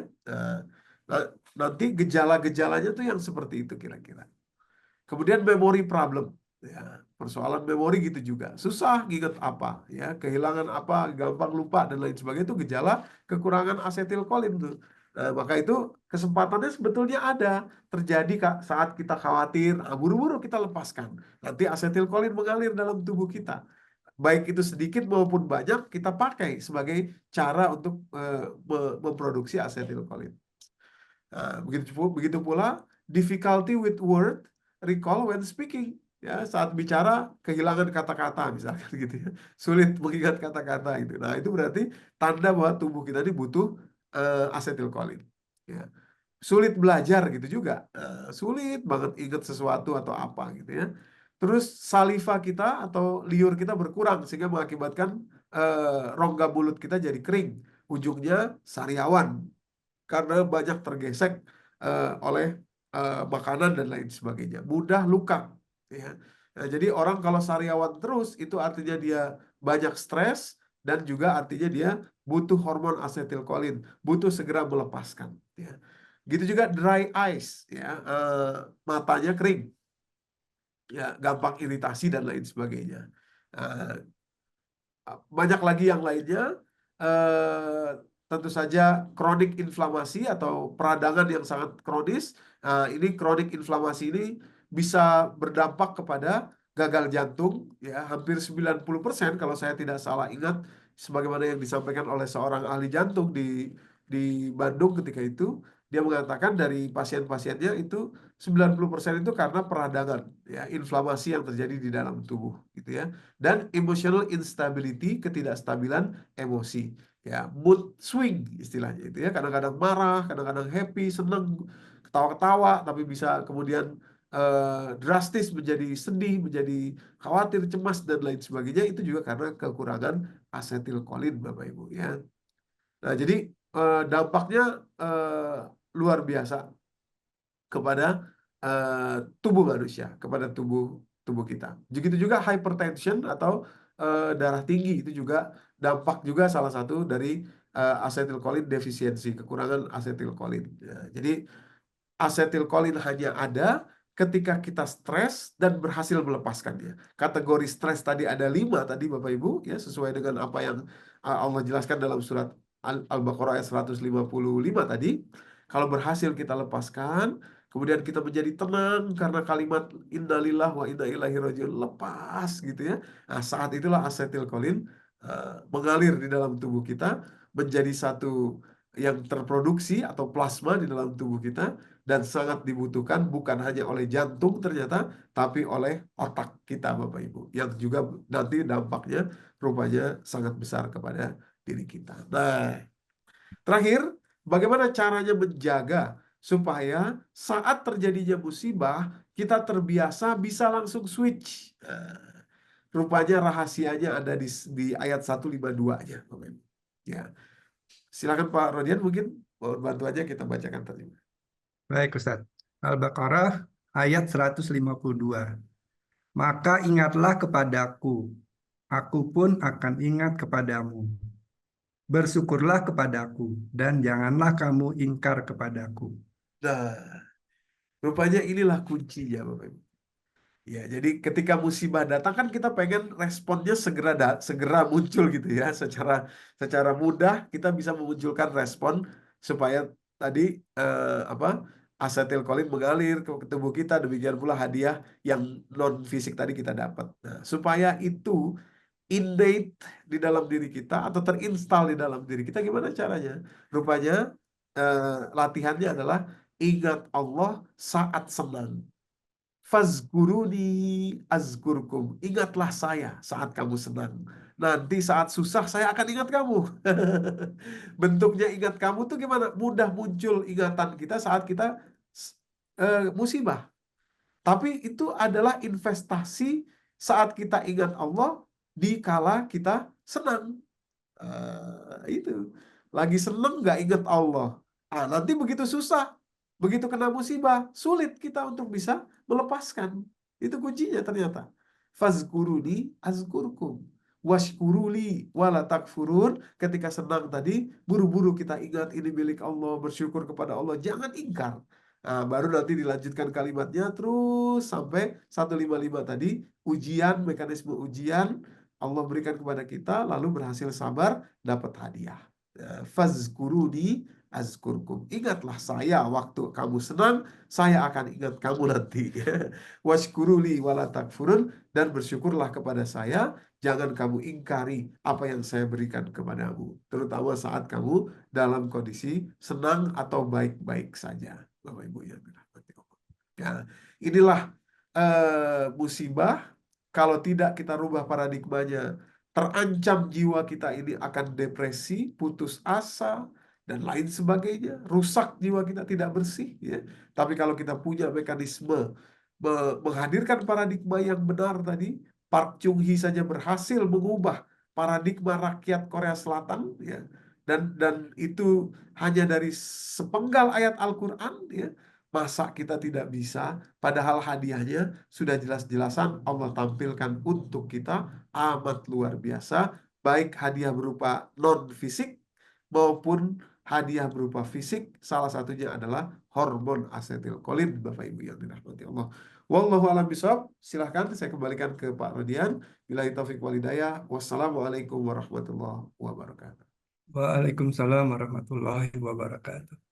Barakallahu fikum, Ustaz. Jazakallah khair. Baik, Ustaz, kita punya hari ini asar itu jam 3, kurang 1 menit lah. Berarti kita Siap. kurang 10 menit kita akhir ya, Ustaz ya. Jadi ada Insya Allah. sekitar 25 menit lagi kita tanya jawabnya. Oke. Baik, Ustaz. Langsung saja ke pertanyaan pertama yang ada di chat dulu. Dari Mas Amor ini, Amor Kodrat Sidi. Ya. Barakallah Ustaz, mohon pencerahan Ustaz kalau dalam kisah Nabi Yusuf yang dizalimi oleh saudaranya dan juga difitnah oleh istri antara Al-Aziz, itu termasuk kategori yang mana ya Ustaz? Dan Ya. mohon penjelasan ibrah dan hikmah dari musibah tersebut. Ya, silakan. Iya. Ya, terima kasih Pak Amor. Betul sekali Pak Amor. Jadi kategori musibah kepada Nabi Yusuf termasuk kategori yang kelima, ujian. Karena beliau tidak minta memiliki mimpi seperti yang hadir kepada beliau di ayat yang keempat itu kan, ya. Isqala Yusufu li abihi ya abati ini ra'aitu ahada asyara kaukaban wa syamsa wal qamara ra'aituhum li sajidin. Beliau mimpi, kata beliau menceritakan mimpinya kepada bapaknya. Saya mimpi bapak atau ayah melihat 11 bintang, bulan dan matahari sujud kepada saya. Nabi Yakub sebagai ayah Nabi Yusuf ini paham bahwa mimpi yang dimaksud ini nanti berdampak kepada beliau itu dipilih Allah gitu loh. Nah, lalu beliau katakan, Nabi Yakub katakan kepada anaknya di ayat kelima, ya budaya la taksus ru'yaka ala ikhwatika fayakidu laka kaida inna syaitanal insani adu mubin. Jangan kamu ceritain mimpimu ini kepada abang-abangmu, nanti mereka akan membunuh kamu, mencelakakan kamu karena iri hati kepadamu. Nah, gitu. Jadi Nabi Yusuf nggak pernah minta nggak pernah minta dilahirkan sebagai anak Nabi Yakub, nggak pernah minta punya saudara yang seperti itu, nggak pernah minta diberi mimpi yang seperti itu dari Allah. Semuanya itu diberi oleh Allah. Nah, jadi jelas dia berupa ujian kepada beliau. Ya. Ujian inilah salah satunya tadi rasa takut, khauf. Kemudian juga kekurangan jiwa tadi ya, inferioritas karena beliau harus menjadi budak, ya, tinggal di rumah seorang pembesar Mesir, kemudian difitnah sedemikian rupa, masuk penjara sampai usia beliau dewasa gitu ya, dari usia remaja sampai dewasa dan lain sebagainya, kekurangan apa naqsi minal anfus, kekurangan jiwa tadi ya, kekurangan mungkin apa rasa secure, feeling secure gitu ya. Beliau berhasil kemudian melalui itu semua seperti yang kita saksikan dalam surah Yusuf, surah ke-12, di penghujung-penghujung surat itu beliau kemudian berhasil mengundang orang tuanya dan 11 abang-abangnya itu beserta dengan satu saudaranya Bunyamin. Disitulah beliau mengatakan kepada ayahnya, inilah takwil mimpi yang dulu pernah beliau ceritakan kepada bapaknya ketika semua orang itu sujud ke hadapan beliau. Nah, itu. Jadi hadiahnya juga Allah berikan kepada beliau karena berhasil melaluinya. Seandainya beliau tidak berhasil, misalkan pada suatu masa beliau diajak untuk berbuat tidak senonoh, ya kira-kira beliau diajak bersetubuh lah, kira-kira begitu ya, biar gampang, biar jelas ya, dengan oleh istri dari Al-Aziz ini. Tentu istrinya ini bukan apa, tentu adalah seorang wanita yang high profile, berprofil tinggi gitu. Dan juga sudah menyiapkan segala sesuatunya. Jadi pintunya dikunci dan lain sebagainya. Maka kalimatnya itu dalam surat Yusuf itu, walaqad hamma bihi wa hammat walaqad hammat bihi wa hamma biha.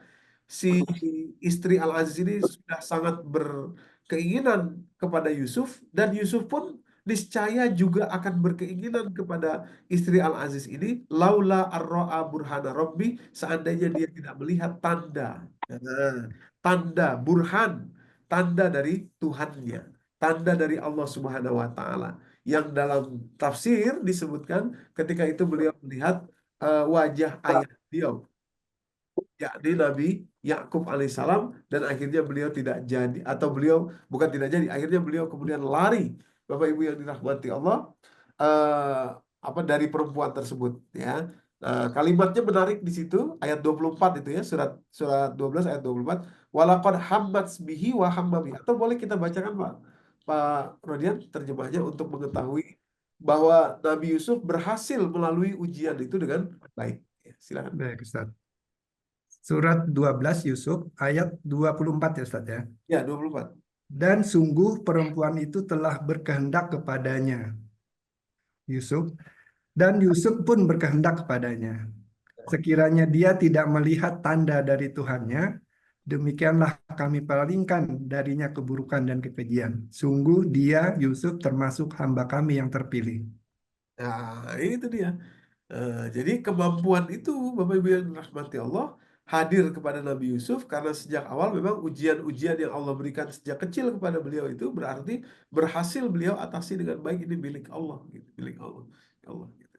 Nah, ketika terjadi yang besar seperti itu, maka berhasil pula beliau. Seandainya beliau jadi, atau seandainya beliau menuruti saat itu apa yang terjadi kepada beliau, niscaya kita tidak akan pernah mengenal seorang nabi yang bernama Yusuf, karena seorang nabi itu tidak pernah berbuat zina, tidak pernah berbuat dosa sebelum apa artinya untuk diangkat menjadi nabi itu, maka salah satu syaratnya adalah beliau itu tidak pernah berbuat dosa yang seperti itu. Kira-kira demikian kurang lebihnya Pak Amor dan Bapak Ibu yang dirahmati. Baik, Ustaz. Terima kasih, Ustaz. Sebelum lanjut pertanyaan berikut, eh, apa ini kan kuliah yang ke-6. Nah, Bapak-bapak, Ibu dan sekalian kalau ingin mendengarkan dari kuliah 1 sampai 5 itu sudah ada di YouTube ya. Jadi silahkan cari saja di pengajian keluarga ITB 80.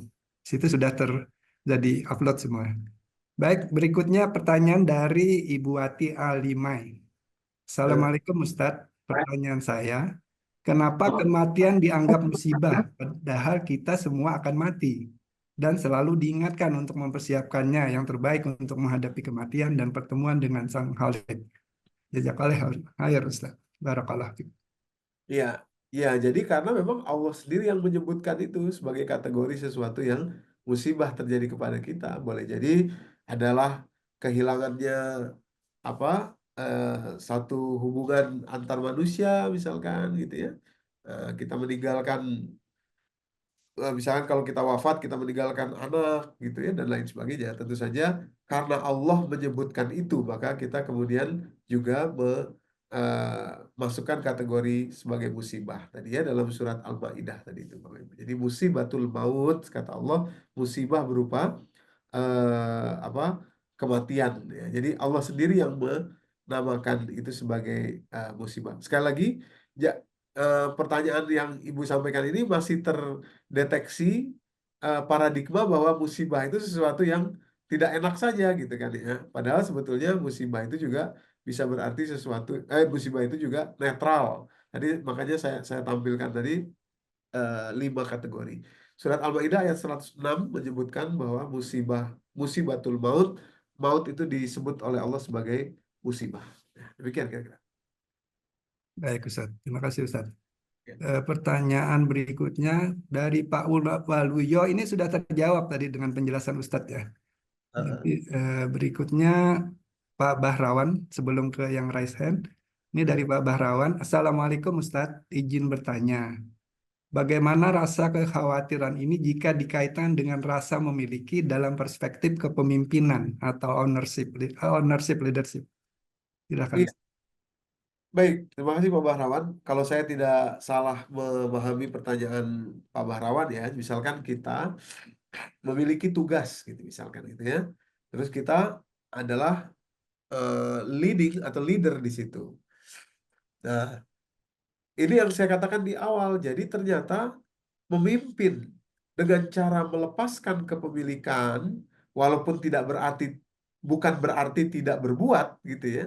Tapi cara kita menjalani kepemimpinan itu adalah dengan cara kita melepaskan kepemilikan kita, sehingga artinya kita melepaskan beban yang eh, sebetulnya tidak atau belum terjadi. Misalnya kekhawatiran tadi kan belum terjadi itu. Itu memberikan kita ruang untuk bisa berpikir dengan lebih matang, memberikan kita ruang untuk bisa berpikir, mengelola data dan fakta, mengambil keputusan yang lebih tepat. Gitu. Tapi kalau kita sudah dikuasai oleh rasa khawatir yang berasal tadi dari rasa kepemilikan, maka menjadi sempitlah ruang berpikir kita, menjadi sempit ruang analisis kita untuk mengambil keputusan yang paling tepat. Gitu. Nah, jadi justru dengan bisa melepaskan kepemilikan, walaupun sekali lagi bukan berarti tidak berbuat. Nah, jadi kita tetap berbuat, kita tetap mengelola amanah yang diberikan kepada kita sebagai leader tadi atau leadership itu atau tanggung jawab amanah gitu ya. Tapi dengan cara tidak khawatir, dengan cara tidak gundah, tidak gusar gitu ya. Walaupun masalah dihadapi gitu dijalani, justru dengan melepaskan kepemilikan tadi memberikan ruang yang lebih banyak, memberikan space atau boleh saya pakai istilah bandwidth. Bandwidth itu kan kapasitas gitu ya. Kapasitas yang lebih luas bagi server di kepala kita ini untuk bisa mencari solusi yang justru terbaik. Kadang-kadang begini, Pak Bahrawan dan Bapak Ibu. Kadang-kadang tuh kalau kita panik, bukan kadang-kadang ya, kalau kita panik, kecewa, stres itu ada namanya tunnel vision anxiety. Ada lagi tunnel hearing anxiety. Nah, jadi begitu kita anxious atau cemas gitu, itu penglihatan kita tuh jadi tunneling. Jadi seperti di lorong, kita nggak bisa lihat kiri kanan, nggak bisa banyak yang kita lihat. Karena kita akan terfokus kepada rasa khawatirnya tadi. Demikian pula hearing kita, namanya hearing tunnel hearing anxiety. Ini telinga kita tuh jadi sempit gitu. Jadi kita tuh karena kita anxious tadi itu gitu. Nah, jadi justru dengan melepaskanlah kita berpotensi untuk bisa leader untuk bisa menjadi leader yang lebih efektif. Ya. Wallahu a'lam bishawab. Demikian kira-kira. Terima Jazakallah kasih khair Ustaz. Ustaz. Wah, iya. Ya, baik Ustaz. Berikutnya ada Ibu Hadijah nih, raise hand. Monggo silakan Bu Hadijah. Syukron Pak Rodian. Assalamualaikum warahmatullahi wabarakatuh, Ustadz Doni. Afwan, saya mau tanya. Saya ingat kajian Ustadz Doni waktu pagi itu loh. Ustadz Doni menjelaskan bahwa kalau tujuan kita akhirat, nah kita insya Allah mungkin untuk melepaskan, untuk ikhlas, untuk sabar, insya Allah akan mudah ya. Seperti dulu para sahabat itu ada kisahnya kalau nggak diuji malah banyak istighfar begitu ya Ustadz ya. Nah untuk kita yang alhamdulillah udah dikasih kesempatan Allah udah menuntut ilmu begini, terkadang juga masih suka khilaf, suka menganggap apa ya musibah itu kayak kok begini-begini amat ya, kan begitu ya Ustadz ya. Jadi kita saya rasa harus kenal Allah lebih dalam lagi ya Ustadz Doni ya. Nah, untuk mengenal Allah, untuk tujuan kita tuh supaya fokus terus istiqomah ke akhirat itu harus bagaimana ya Ustadz Doni biar kita bisa melepaskan, bisa kita ikhlas, ridho semuanya. Assalamualaikum warahmatullahi wabarakatuh. Syukron Ustadz. Ya, Afwan. Silakan Ustaz. Iya, jadi betul sekali Bu Khadijah. Tadi kuncinya adalah 152 tadi ya. Fazkuruni, ingat-ingatlah saya, kata Allah. Fazkuruni azkurkum. Ingat-ingatlah, banyaklah mengingat saya. Nanti saya akan ingat Anda, saya akan ingat kamu nanti, gitu ya. Nah, dalam berbagai tafsir disebutkan, ingat Allah di dunia, nanti Allah akan ingat kita saat di akhirat. Ingat Allah saat kita senang, nanti Allah akan ingat kita, melindungi kita saat kita susah, saat ada musibah, gitu. Jadi kuncinya memang mengingat Allah. Sebanyak-banyaknya mengingat Allah. Terkhusus saat sesuatu atau hidup baik-baik saja. Duitnya ada, sehatnya ada, keluarga oke-oke aja gitu ya. Saat itu ingat Allah. Nah tadi Bu Khadijah menyebutkan para sahabat sering begitu. Saat tidak ada ujian justru ingat Allah gitu ya.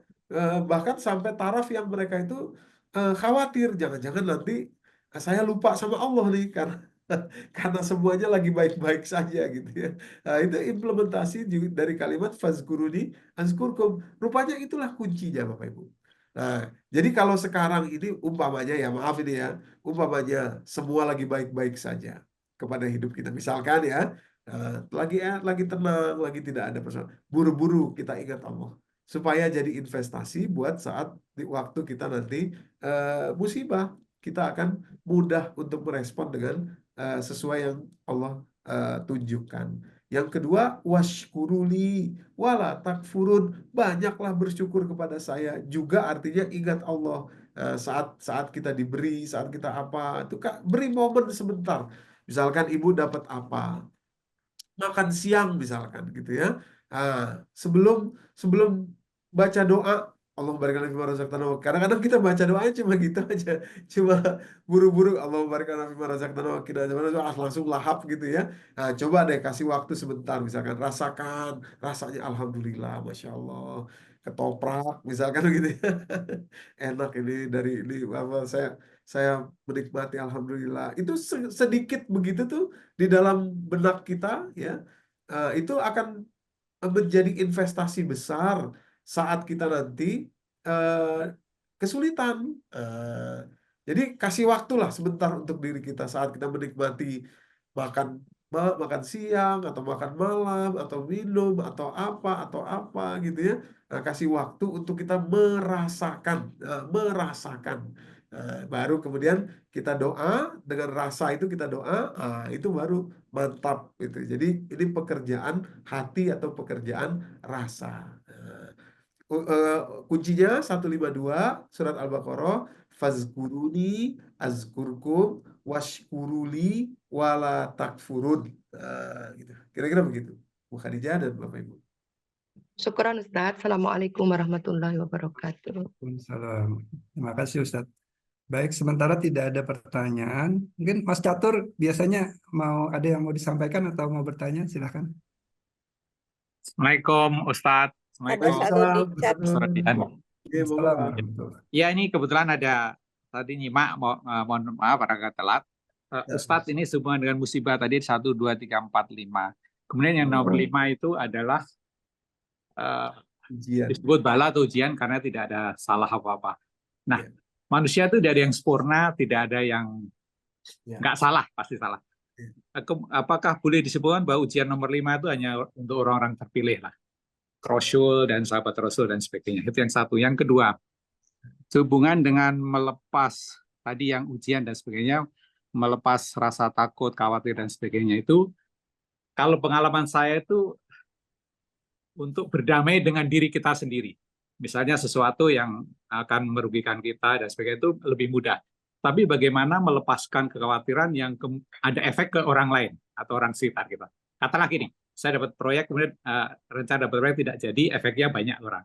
Nah itu kan tidak hanya ke saya pribadi, itu mungkin insya Allah lebih mudah, tapi ke orang lain itu tidak mudah. Gimana caranya? Kemudian saya ingin menegaskan lagi bahwa respon terhadap musibah 1, 2, 3, 4, 5 itu sebenarnya hanya satu ya. Tadi inna lillahi wa inna ilaihi raji'un.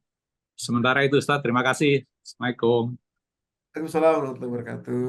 Pak Catur dan Bapak Ibu yang dirahmati Allah. Jadi musibah nomor 5 ini sebetulnya bukan tidak bersalah dalam artian keseluruhan. Apa artinya? Bukan dalam artian keseluruhan tidak memiliki salah gitu, bukan. Tapi tidak bersalah langsung kepada musibah yang misalkan gini.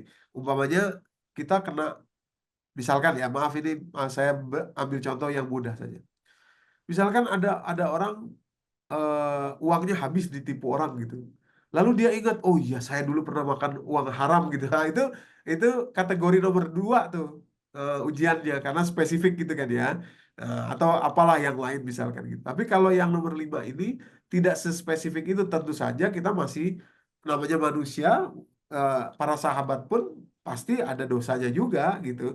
Karena tidak maksum kan, yang maksum hanya Rasulullah saja. Tapi dosanya tadi tidak dalam level yang sampai Allah berikan persekot atau DP azab. Nah, kira-kira begitu. Nah, itu maksudnya. Nah, jadi mungkin tidak head to head ya, tidak langsung, mungkin kita tidak menipu orang, tapi kok kita dapat sakit umpamanya gitu ya. Kita tidak menipu orang tapi kok uang kita amblas misalkan begitu. Nah, itu yang seperti itu maksudnya.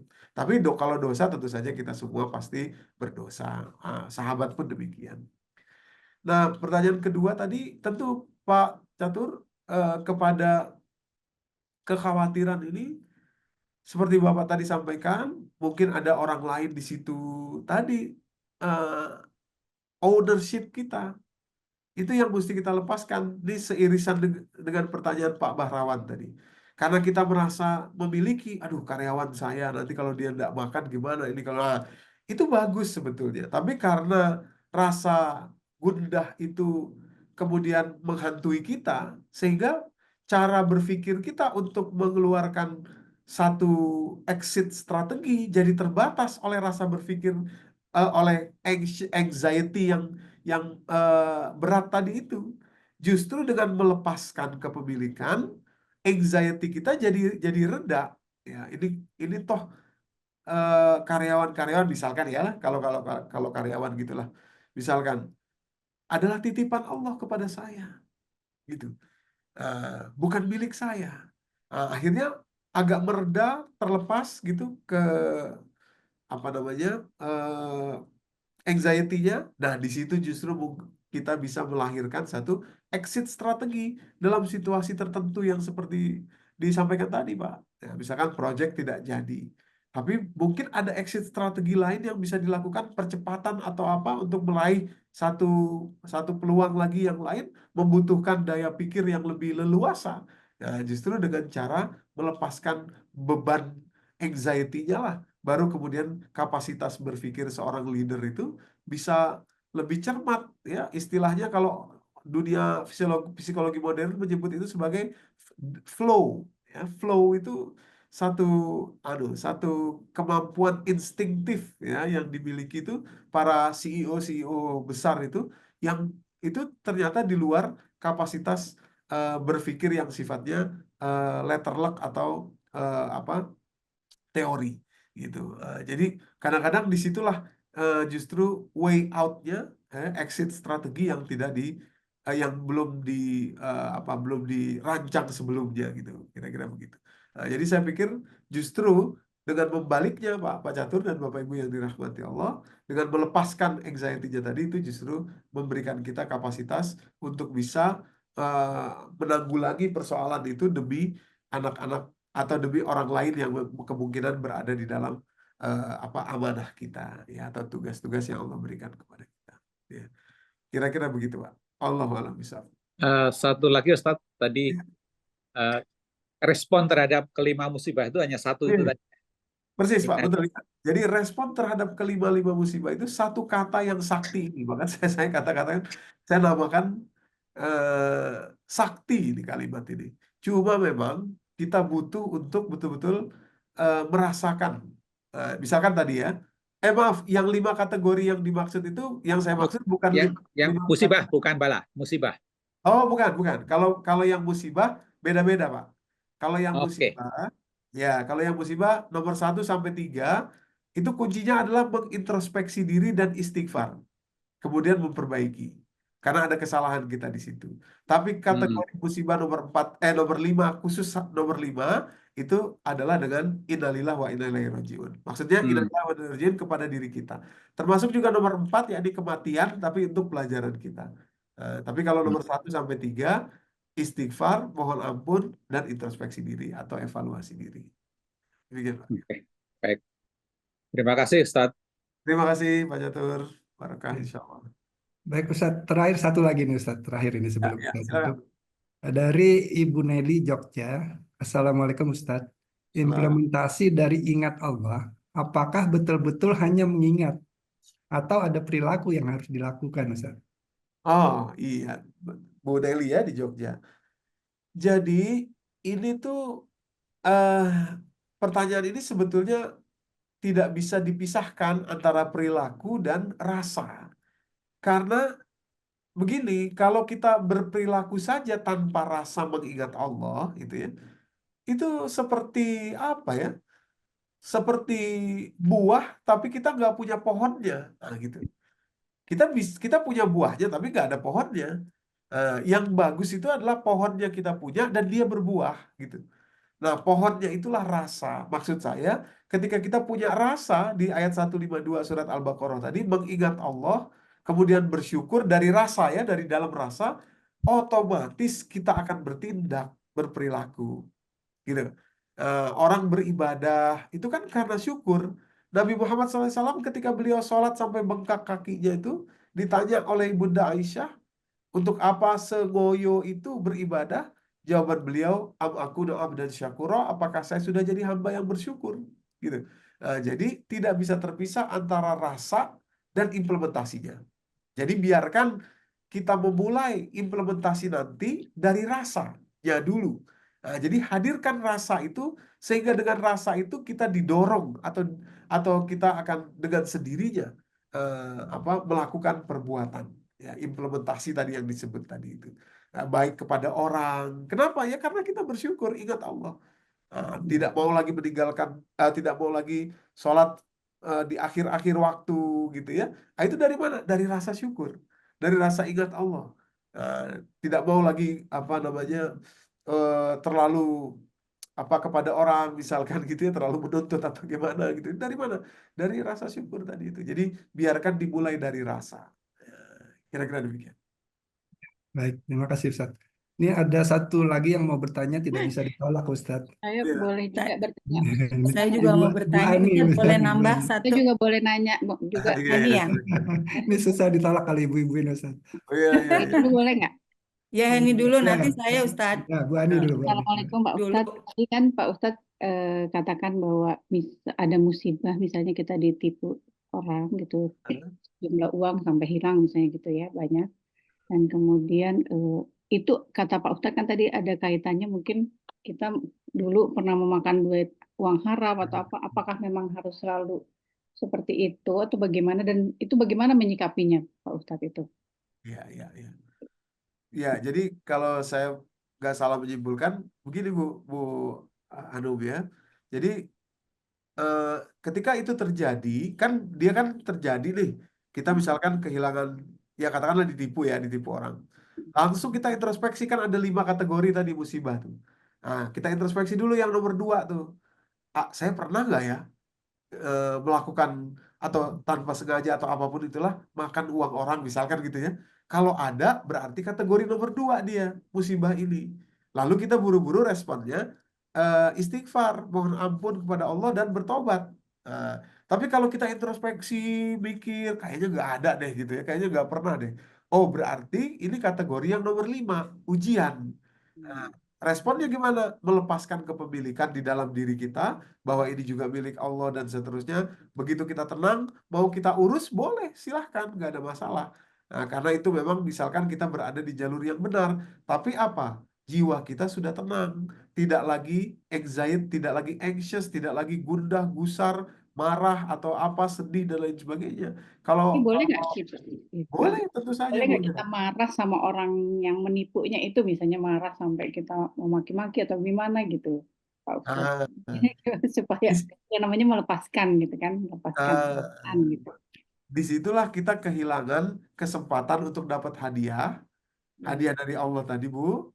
Dan rugi juga kita jadinya. Karena marah-marah itu bikin pembuluh darah kita jadi sempit. Namanya nanti aterosklerosis. Oh, Gitu. Jadi kita bisa bisa memilih mau kalah 2 kali atau kalah sekali. Kalah 2 kali itu sudah uangnya ditipu, badannya sakit lewat aterosklerosis. Dan mungkin 3 kali karena kita nggak dapat hormon asetilkolin. Tapi begitu kita ditipu, kita melepaskan, kita dapat hadiah asetilkolin, terhindar dari aterosklerosis, penyempitan pembuluh darah, dan kita tetap bisa melanjutkan apa yang harus kita lakukan kepada orang tersebut. Misalkan mengurusnya, menanyakannya, dan lain sebagainya. Tapi kita tidak kalah 2 kali atau 3 kali. Gitu kira-kira. baik Pak Ustadz, terima kasih. Ya, satu lagi nih, dari Ya, Bu Ani. Ustadz. Silakan, Bu Ani, emang. Silakan. Silakan Bu Ade. Ini Ustadz ingin bertanya tentang surat Al-Baqarah yang 152 itu apa?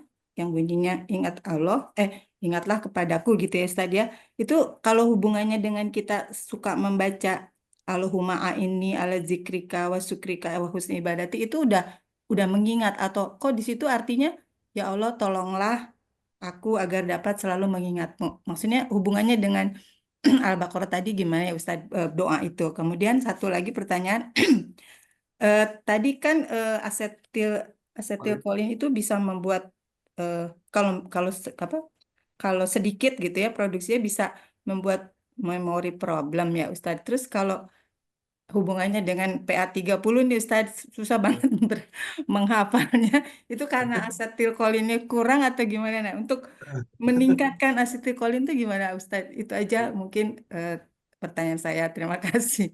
Ya, terima kasih Bu Ade. Jadi yang pertama, betul sekali. Jadi doa itu, Allahumma a'inni ala zikrika wa syukrika wa husni ibadatik, itu permohonan kita kepada Allah agar kita dibantu supaya kita bisa mengingat Allah sebanyak-banyaknya. Nah, termasuk juga apa yang kita bicarakan siang hari ini, ibu-ibu, bapak-bapak, Bu Adi, ini adalah pertolongan Allah kepada kita supaya kita jadi teringat dan mudah-mudahan kita mau banyak mengingat Allah gitu. Nah, jadi sangat related gitu ya. Jadi doa itu kita minta, lalu Allah berikan kemudahan-kemudahan bagi kita untuk bisa mengingat Allah. Termasuk salah satunya menurut saya ya. Siang hari ini kita banyak berdiskusi mengenai itu dan mudah-mudahan jadi eh, memacu semangat kita untuk ingat Allah. Jadi terus dibaca, doa itu bagus sekali. Mudah-mudahan Allah bantu kita dengan berbagai cara yang lain untuk mengingat Allah Subhanahu wa taala. Terus yang kedua, asetilkolin ini betul Bu, ya, itu sebetulnya tidak terkait atau tidak ada dampak atau tidak ada kaitan langsung dengan usia. Maka itu nanti sebetulnya banyak data di mana orang-orang yang sudah bahkan usianya 70 bisa hafal Quran 30 juz. Dia bukan penghafal Quran dari kecil, enggak. Baru mulai menghafal Quran dari usia pensiun tuh. Ada di Mojokerto tuh ya, kalau saya nggak salah tuh ya. Saya pernah tampilkan juga tuh di beberapa kajian itu ya. Apa nenek-nenek berhasil hafal Quran dia. dalam waktu 7 tahun sejak dia pensiun baru belajar Al-Quran, baru belajar makhorijul huruf sampai hafal Quran 30 juz. Itu. Jadi kalau kita menyaksikan itu, dugaan saya adalah si beliau ini, si nenek ini adalah orang yang ahli melepaskan kepemilikan tadi. Stres, lepaskan. Asetilkolinnya banyak, terus. Akhirnya hipokampusnya bagus, gitu ya, memorinya bagus. Nah, akhirnya sedikit aja ngafal, ya mudah, cepat lengketnya. Terus juga tenang dan lain sebagainya, gitu ya. Jadi betul sekali, seperti yang Bu Ani katakan, kita butuh untuk terus melepaskan stres, melepaskan kepemilikan, supaya hipokampus kita baik, tenang, dan Ibu coba deh, nanti menghafal, mengingat pelajaran itu jadi lebih mudah, jauh jadi lebih mudah. Nah, gitu.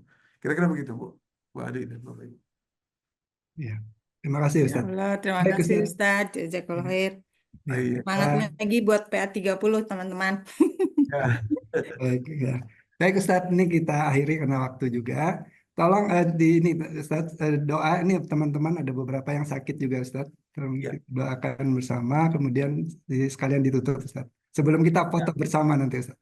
Oh, siap. Ya. Terima kasih Bapak Ibu. Mari kita mohon keikhlasannya untuk membacakan surat Al-Fatihah dari tempat kita masing-masing. Tadi disebut oleh Pak Rodian untuk rekan-rekan Bapak Ibu semua yang mungkin dalam keadaan kurang sehat pada kesempatan siang hari ini. Semoga Allah berikan yang terbaik kepada beliau semua dan semoga beliau-beliau semua dan juga kita tentu saja tetap bisa bersyukur husnuzon dalam keadaan apapun. Ala haziliyah wa likulli niyatin sholihah. Al-Fatihah. Auzubillahi minasyaitonirrajim. Bismillahirrahmanirrahim. Alhamdulillahirabbil alamin. Ar-Rahmanir-Rahim, Maliki Yaumiddin. Iya. Nasta'in. Ihdinas siratal mustaqim. An'amta 'alaihim ghairil maghdubi 'alaihim waladdallin. Amin.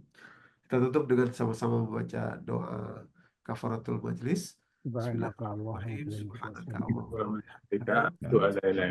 Astagfirullah. Mohon maaf lahir batin, Bapak Ibu yang dirahmati Allah. Billahi taufiq wal hidayah. Assalamualaikum warahmatullahi wabarakatuh. Waalaikumsalam warahmatullahi wabarakatuh. Jazakallah.